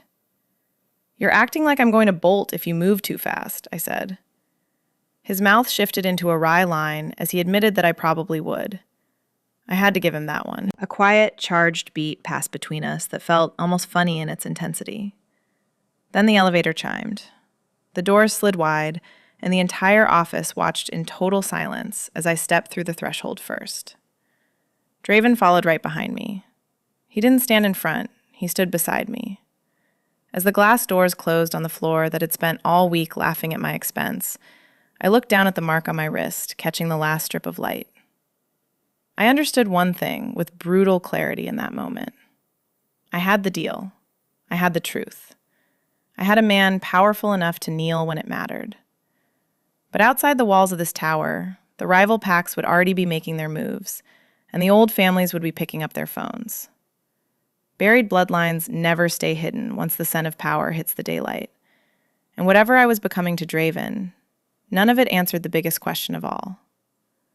What exactly had my mother spent my entire life trying to hide? The elevator doors finally opened, and as I walked back through the glass, my marked wrist flashed in the light, and every person who had laughed at me stepped aside.